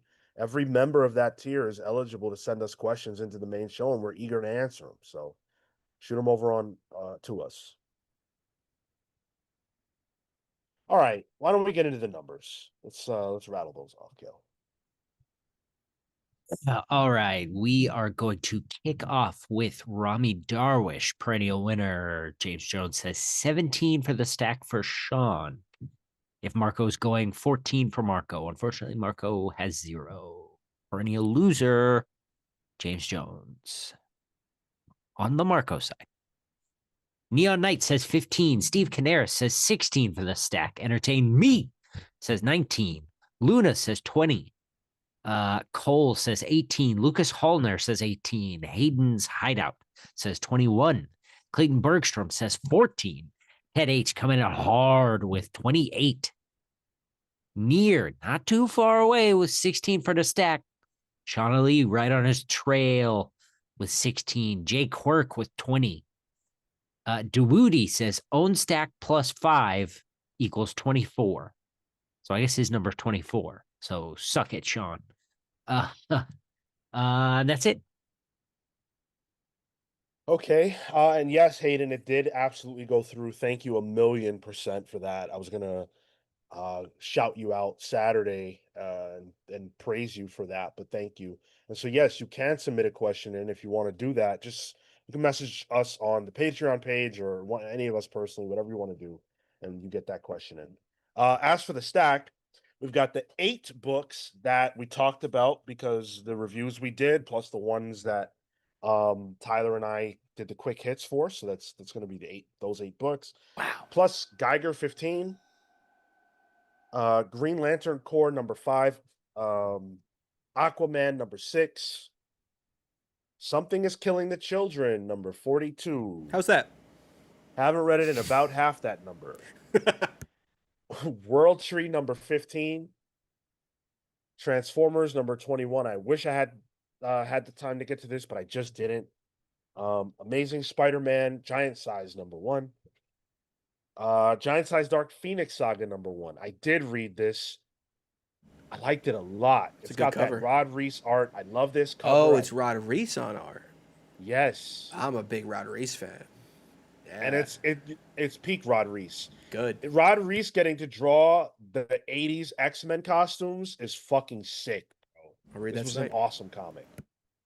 And it's got a twist that I really liked. So Teenage Mutant Ninja Turtles number 9. I'm not gonna say anything. I'm going to show you what my man Juan Ferreira was doing with this comic book.